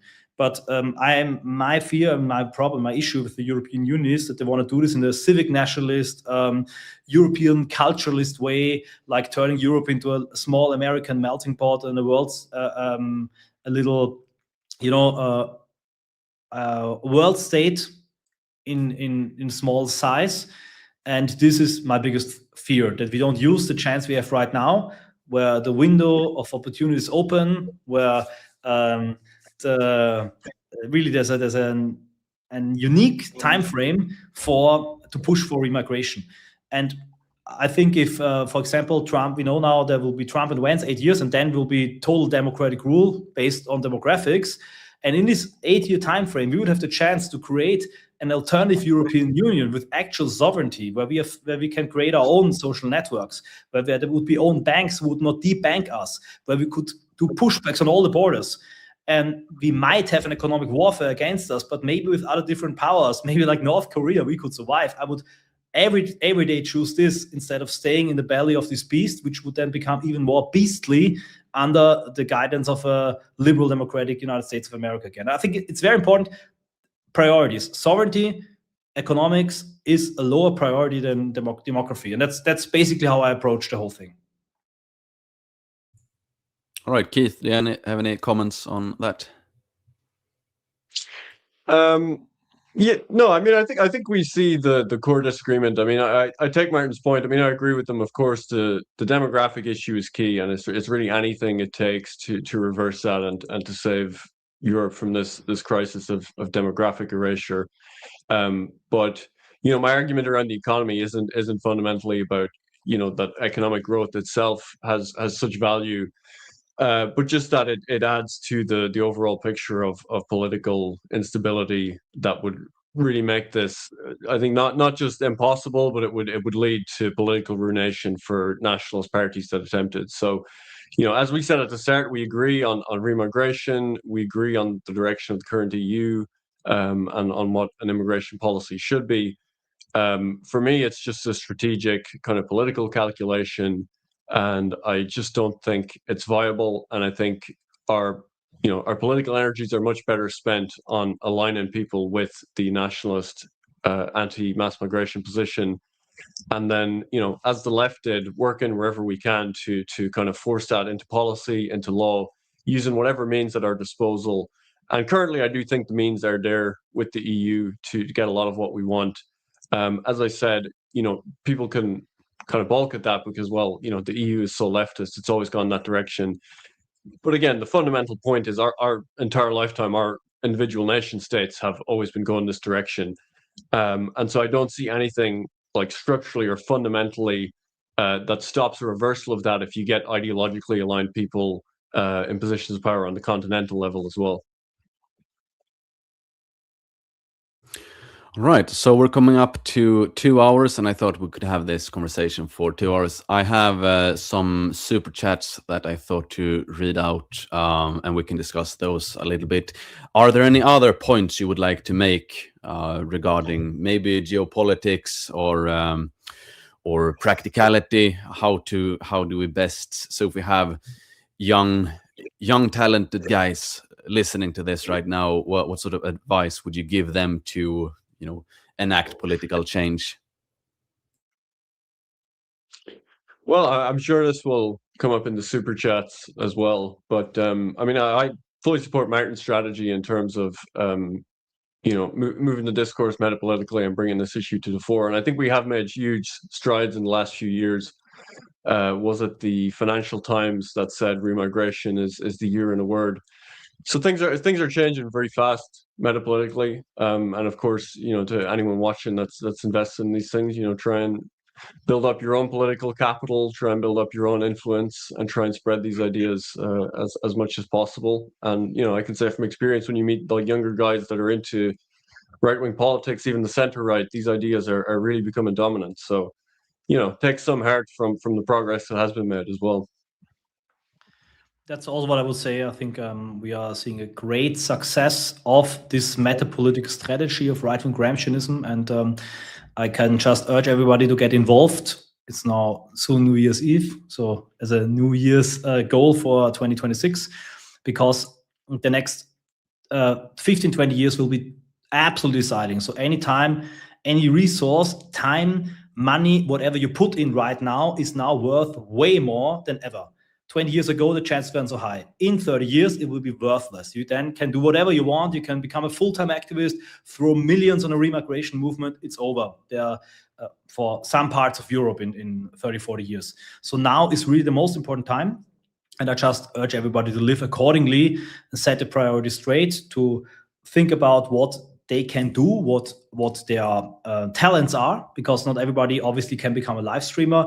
Not everybody can go to a political party. Not everybody can become a theorist like Keith Wood, a right-wing intellectual, but everybody can get involved in a broader right-wing movement. And so that's also what I would advise people. There are many, many ways to get active. You don't need to show your face in every way, but you should dedicate parts of your resources, time, finance, your whole life energy to this project, because we're winning, and now we've set up a bridgehead in the enemy territory, and now we need a lot of supplies from the backlands to keep it up and to enforce it and to spread it. Yeah, well said by both of you. And to give my own take on this, I've talked about it in so many videos and so many podcasts over the last year, so I might repeat myself, but I will do it anyway. I definitely encourage everyone to go into, well, not everyone, but for a young man, if you haven't yet decided on your sort of your path, you can go into politics, because many of these parties, they do need support in terms of just competent and driven young individuals who can put their focus into that. So we have in Sweden, for example, the Sweden Democrats. We have an election coming up next year, a massive election it will be. So, and I know they're good-hearted people in the Sweden Democrats, but they could also use some more talent, some more driven young people in there to push the party in a more pro-Swedish and pro-European direction. So yes, let's look at one concrete thing. One very concrete thing and real thing is the Remigration Summit 26. Obviously, I'm going to shill for that. Behind the scenes, the preparations are going on. We have very clear idea about the place and the date. Soon there'll be an announcement, and this could be maybe your starting point to get connected, to get to know other people, and to get involved in activism on the European level. All right, yes, I'm sure we will spread the message far and wide on X and on Telegram when it comes. So yes, we have from Daxel153, the migration crisis started. If you pull up, you can pull up the super chats on StreamYard in the comments. Start, and if you click them, it'll pull them up on screen. It might just be a bit easier. We can read them along as you're doing them. Now I'm exposing myself as being a boomer here. How to do this now? If you click on comments and then click on starred. Yes, there we have them. There you go. And then if you click on one of them, it should pull it up on the screen. All right, let's see. Show. Nice. Now I learned something new. Excuse me, everyone. This is my first live stream, actually. I streamed some of Twitch, like when I was gaming, but it was like 10 years ago. So anyway, here we have it. The migration crisis started with Wir schaffen das. EU just responded with a dumb strategy of diffusion. Yes, indeed. And this is usually what I talk about, the moral framework and the metapolitical landscape, the Overton window. So the issue was no longer that this is economically good for us. This is not something that will benefit us. This is, wir schaffen das basically means we'll get through it, we'll push through, we'll accomplish it, we're getting it done. So it was not any sense of it being good for Europeans. And this was a quite revealing moment as well, that we had a similar thing in Sweden where we had Fredrik Reinfeldt, so our former prime minister. He said, open your hearts. So he basically admitted that this will only cost us money, because previously they had said immigration is needed to save our pensions and to keep the economy going and all of these things. But then he said, like, okay, I know the jig's up. Everyone understands that this mass immigration from the third world, it only costs us a fortune every year. So he said, open your hearts. So this is what I mean with metapolitics as well, that this way of thinking about something that not what is good for us, but what is good for them. And that is, as you, Martin, you made a really good post, a metaphor of a spaceship, saying that it's the script, the system of the spaceship, it's against us in so many ways. And that is, metapolitics is us coming in to, hack the script and make it better for us. So do you have any comments on that? I agree. It was a big, like Germany is a big problem for Europe right now, but it also shows that we have to reform Germany and reconquer Germany. Otherwise, the current German elite will drag Europe down, because the European Union is Germany. If you pull Germany out, it breaks down financially. That's a problem, that they're using their financial power to enforce their crazy anti-white, guilt-ridden ideology right now. And I completely agree with that. And especially German patriots have a big responsibility here. And we'll try to get it fixed. Keith, do you have anything to say to that? No, I agree. I agree All on right. the anti-German. All right. Okay, then see here. Thanks for having two fantastic guys on. Yeah, it's my pleasure. It's my pleasure and honor to have you both here. And yeah, we need to network. We need to combine our minds to figure out ways forward. So yeah, and thank you for the super chat. We need a concrete plan for remigration on a European level. Can you guys coordinate to release such a costed specific plan messaging on social media?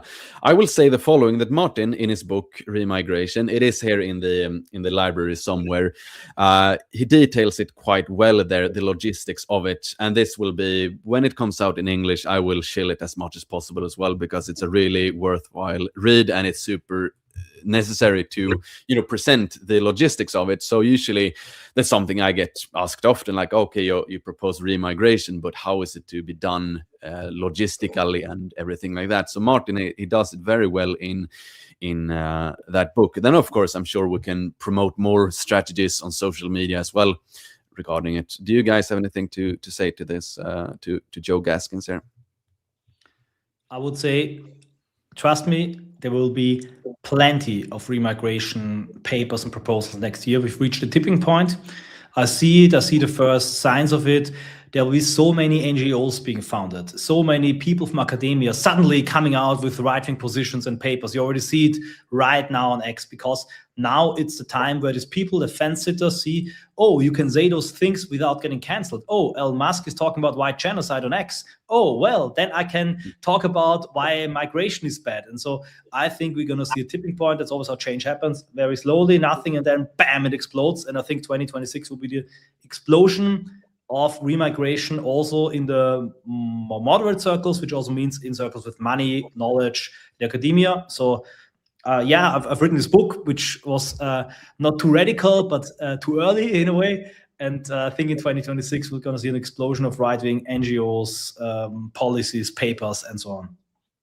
Yeah, I also want to give a shout out. I do believe the gentleman in question is watching this. Perhaps he is. Jeff Ahl here in Sweden. He recently, together with two compatriots, he started a think tank called Heimer, and they have done great work already in just, doing sort of the hard legwork for the Sweden Democrats and for others to have a good foundation in terms of, documents and calculations and everything like that. So there is a lot you can do on outside of the actual political arena that you can directly just send it as a PDF to someone in politics you have contact with. So there are things you can do to supply ammunition to the guys and girls in parliament already. So I know in Sweden, for example, I'm quite optimistic. Maybe in a year either I will be very optimistic or very pessimistic depending on how the election goes, but we do have voices now in Sweden that are quite assertive when it comes to tougher measures, because we have so many crazy things happening all the time, basically. So, and yeah, as Keith said, we should take heart from the success we have had. Do you want to comment anything about that, Keith? Commenter? No, I'm excited to see what Martin's going to produce. What he was alluding to there. All right, cool. Here we have, thank you for the super chat, and this we responded to already. Passage Press will publish the English version of Remigration, Martin Sellner's fine book. So yeah, more information about that will come out later on. And then we have here Lars Ager. He says, do you think Europe could have a union with democratically elected government and president voted in by all ethnic Europeans exclusively living within this union? It's a tough question. I would like to see perhaps the EU, not as we have it right now, but of course very much. So if you have a big bulky guy who spent 5 years bulking and now it's time to cut down for summer. So that's how we view the EU. A lot of fat on it that needs to be cut away. So a lot of bureaucracy basically needs to be cut away, but a lot slimmer and stronger EU, more effective. And I would like to see perhaps one man with executive power, such as they have in the US. I think that the US, a large reason for their power is that they have one man somewhat in charge. I understand fully well that Trump isn't in charge of everything, but it gives some leverage at least to have one guy who calls the shots. Then about democratically elected governments, it's a tough question for sure. What do you guys have to say about this? I'd be against that personally. I mean, that is a very kind of federalizing proposal. You do see some of the more like the very Europhile leftist parties in the European Parliament. A lot of them support that at the European Parliament elections, you wouldn't actually vote for your national parties as it works now, and you send some of those MEPs off to the EU. But you'd actually vote for these pan-European blocks, like, oh, I'm going to vote for the ESN or whatever the European groupings are. Yeah, I'm against that because I just see it as it's again a move further away from nation states, and it kind of it legitimizes it more that you have this like one central figure and they can kind of rule by fiat over Europe. Then I'd much rather go the opposite direction and hand more power to the national governments, and then they can kind of appoint their own representatives for the European level. I also tend to disagree. I have to say, part of me would like it, because it would make Europe strong. And I think it will also help the survival of the European national identities, because like petty nationalism is a big misunderstanding. If we, as a small nation, only focus on ourselves, then in the long run, we will be destroyed by outside powers. And only if we bind together and stick together, then we are strong enough to survive. And to giving up some parts of sovereignty, it might sound crazy that I say this right now as the Abolish the EU guy, but that's my long-term position. Giving up sovereignty might be the best decision to keep up your freedom and to keep up your ethnocultural identity, just as we as citizens give up our sovereignty, but we have more freedom in a rule of law state than we would have in anarchy. But at the moment, I think it would not be possible because there is no real European identity. There's no European ethos. And the European Union has done everything to destroy this ethos, because those people who could create this ethos, actual patriots, like traditionalists, they hate the European Union, dislike it. And those people like the European Union, like it for the wrong reasons, because they're universalists and internationalists. It's very easy to say we are European when you hate your own nation. I want those people who love the nation, who say, I would definitely put Ireland first. I would put Sweden, Denmark, Austria first. If it came to a football match, for example, those people need to create a European vision. If those people create a European vision, if there's maybe a time of 10, 20 years where normal people also understand that this other Europe, this different European community is helping them and really serving them and protecting them, then this might become a possibility. But at the moment, I think it would not be viable and not a good idea. All right, moving on, we have David Lorentzon, AFS representative, so that's Alternative for Sweden. Reason why I suppose I am against EU is because even if nationalists come into power, liberals would rather burn EU down than let go of power. Yeah, I mean, I'm sure they will resist as much as possible, but as far as I understand it, at least the way it's structured, it's still, it's still humans in there pushing the buttons. So if we can replace the humans or even better, even simpler, even faster replace the scripts in the humans in their minds, so they are no longer anti-white. But yeah, I see your point here, David, that of course they will put up a hard fight, but we're in for a fight anyway. So I mean, it doesn't really matter if it will be hard or not. We're gonna try to do our best to save our civilization here. What do you guys have to say about that? Yeah, I agree.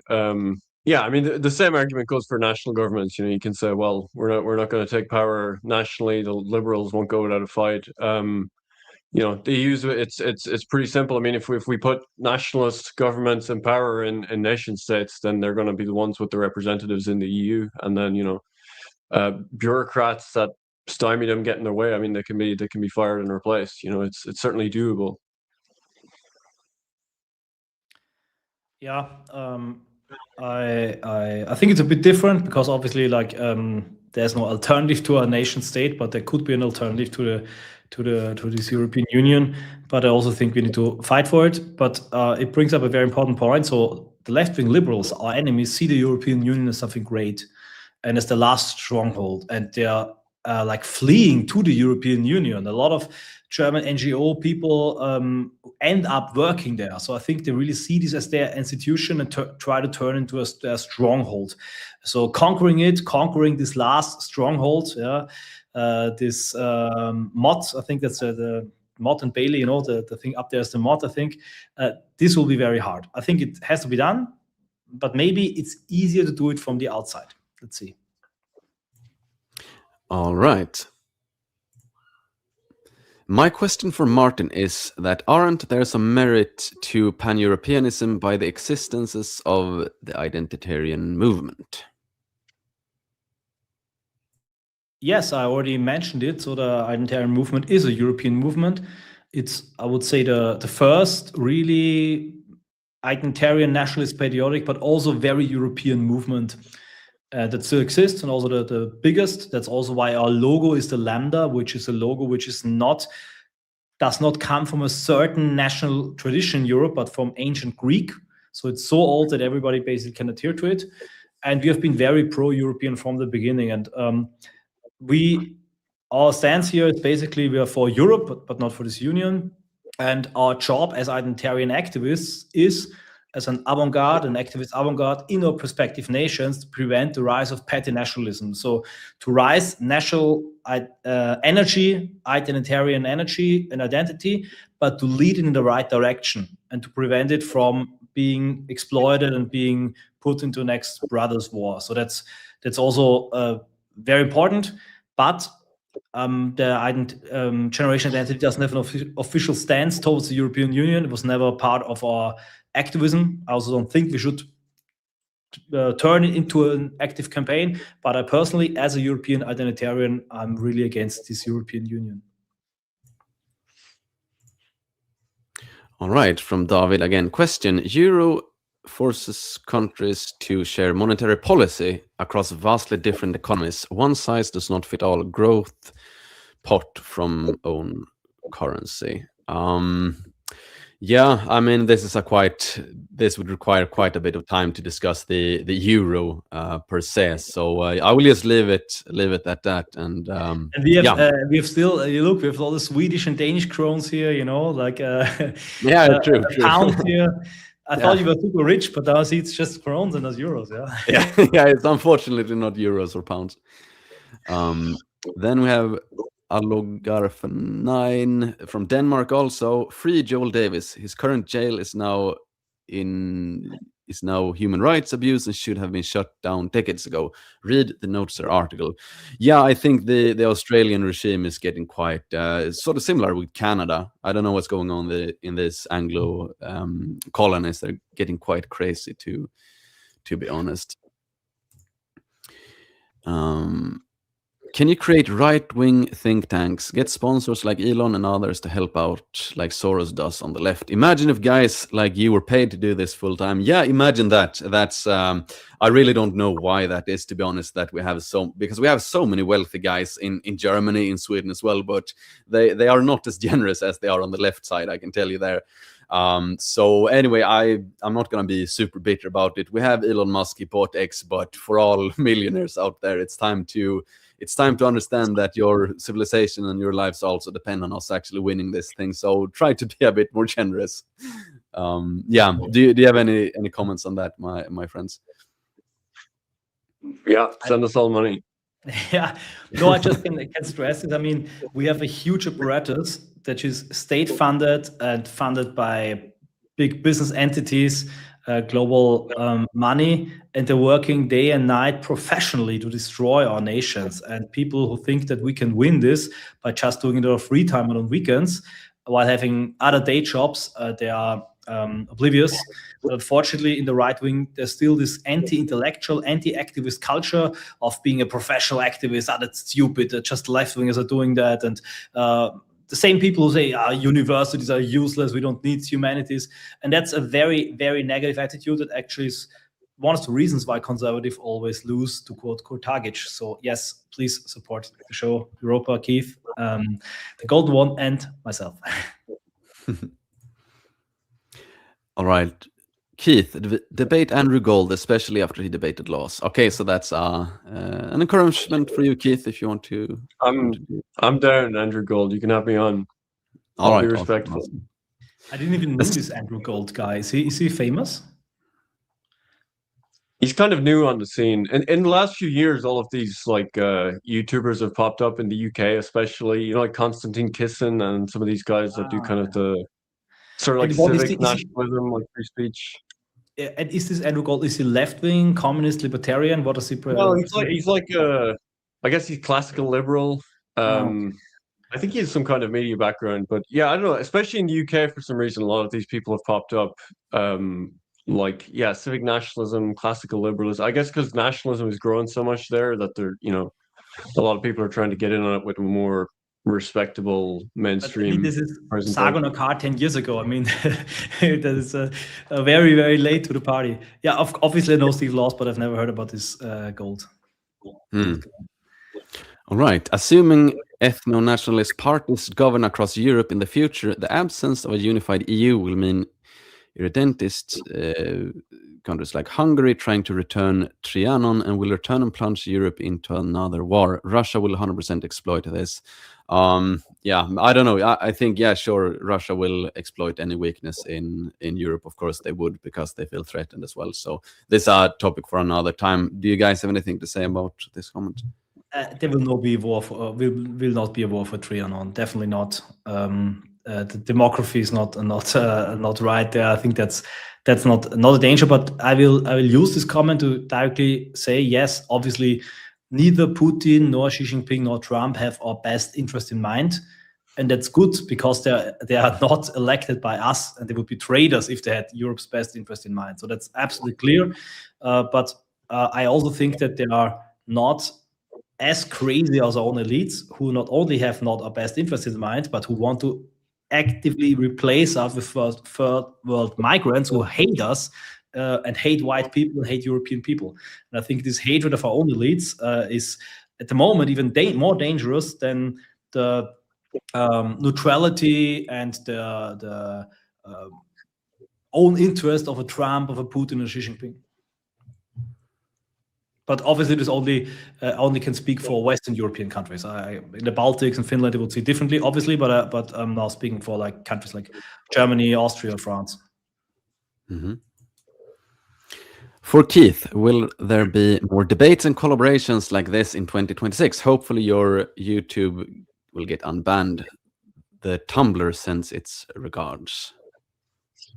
Well, you can follow Europa on Twitter, x.com/@Europa. We're actually dropping on New Year's Day a couple of hours interview/documentary with Jared Taylor. I had him for a couple of days in Ireland. We filmed.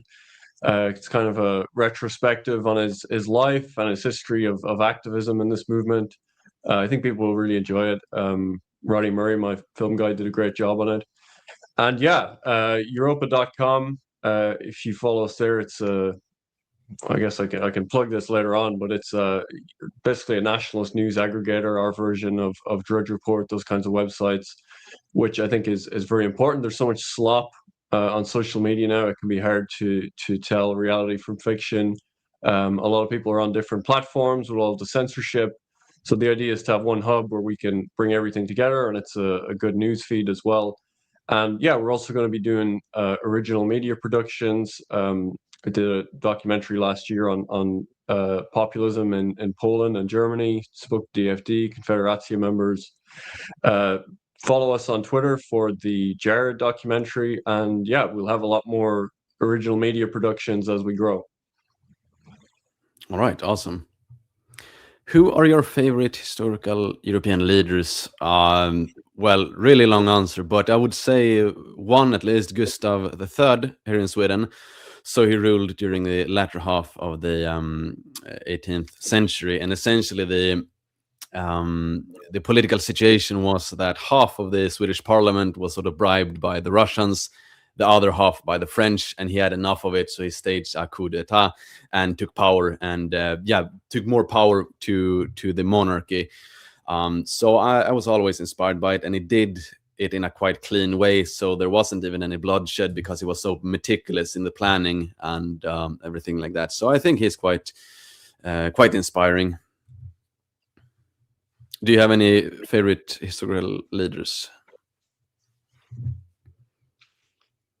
I guess a couple of figures I'm kind of fascinated by would be Bismarck and Napoleon. I guess that's not it's not really out of left field, but it just as like paradigmatic, like great men of history, they're really fascinating. It's like an endless well on them if you start digging into them.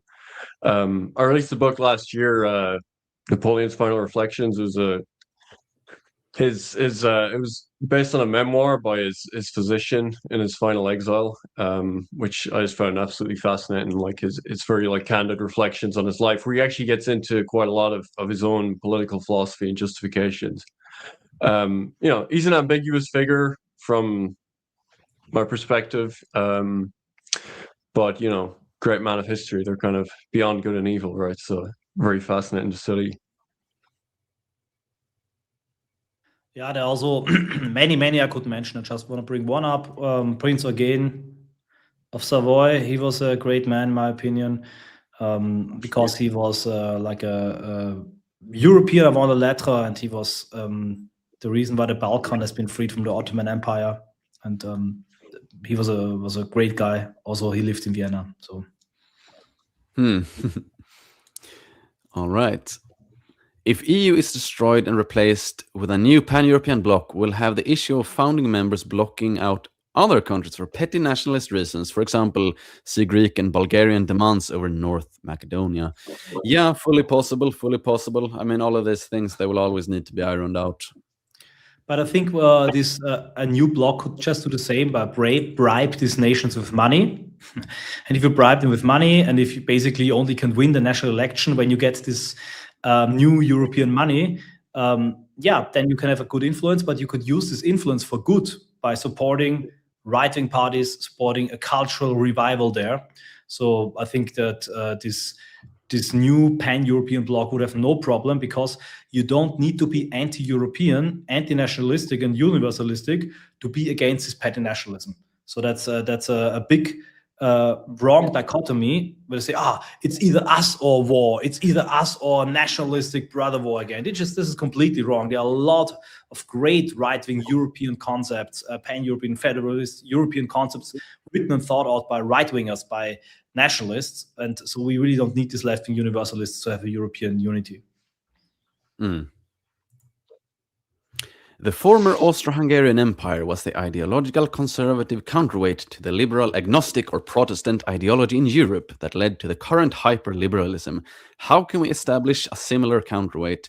Well, I think my short response here would be metapolitics, to shift the way how, especially our young, how they think about Europe. And I'm quite optimistic here. If you look at Zoomers, especially Zoomer men, they are fully...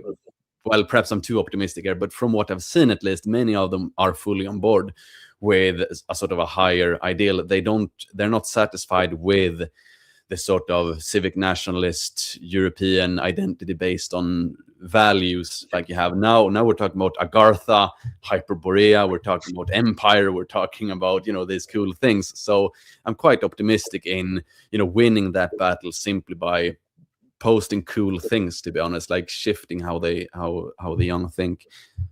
Do you guys have any thoughts there?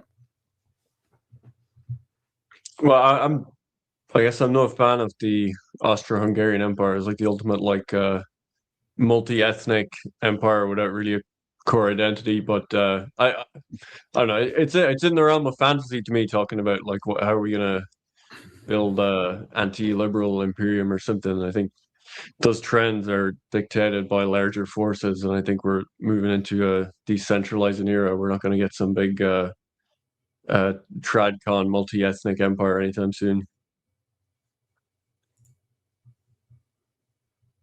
It was multi-ethnic, but it was European multi-ethnic. So that would be the difference. But yeah, I also wasn't a big fan of it because in the nationalistic tradition of Austria, you also tend to see it kind of, as they called it later, a prison of the peoples, and it was the European nationalism that in the end crushed it. It was a monarchistic empire. But as I grow older, I see it more and more also in a positive light. Because the problem with an empire always has to be, in a way, multi-ethnic, unless you kill all the other ethnicities and then, repopulate the space with your own nation and your own people, which also obviously doesn't work and isn't a good thing to do. And the problem, I think, with just nationalism is that we have this hyper nation, the United States of America, which is the only nation of that scale. Why? Because they had this broad new territory where they could found something completely new. And then this real melting pot of European people, mass immigration of very likely people, and then they mix them again, and now you have this inner mobility. So if you say they're only nation states globally, nobody's allowed to create a multinational entity or empire, the United States will forever rule everything, because there will never be such a hyper nation which controls such a great space, so many people, so many power, and so much money. So I see it also a bit differently right now, but I think we cannot revive that in like it was in the past. But I agree that it was a counterweight to the thalassocracy of liberal Anglo merchant and trader mindset. It's okay, Martin. We have the EU now. All right. Thoughts on Günther Fellinger, Jan, from Austria. I know precious little about him, so I'm just going to pass the question along to you, Martin. He's the candidate for the European president. He will, in the end, become the president of the European Union. I support abolition. Okay, yeah. I've seen some posts on Twitter. I don't know if he was actually, sincere, or if he was just trolling people, or what is going on. But yeah, okay. Then I will have to look into the man. It's a bit like Clavicula, like an older Austrian version of Clavicula. Oh, okay, right. Which is crossed with a totally pan-European federalist. All right, cool. All right, Marcus, thank you very much for hosting this. Good luck to all three of you. Yes, thank you very much. Thank you for the super chat. So yeah, I think we can round up now. Martin, would you like to tell the audience where they can find your work? Yes, you can find me on X, and I will also keep posting on English there, and probably start a new, also more English-speaking project soon. You can also find me on Telegram. I have an English and a German channel. And if you're interested, I also have a little information page. It's called whatisremigration.eu, where I summarize my proposal for remigration. As soon as my book comes out in English, you'll also find it there. All right, awesome. And Keith, where can people find your work? Yeah, if you want to get all my writings, you can go to keithwoods.pub. You'll find links to my socials there as well. And then, like I said, Europa.com is the nationalist news aggregator that we're going to be building into 2026. Check that out. All the socials are linked there as well. I think people will like the site, find some use for it, and perhaps you become return users. And thanks for hosting this, Marcus. This was a good debate, very cordial.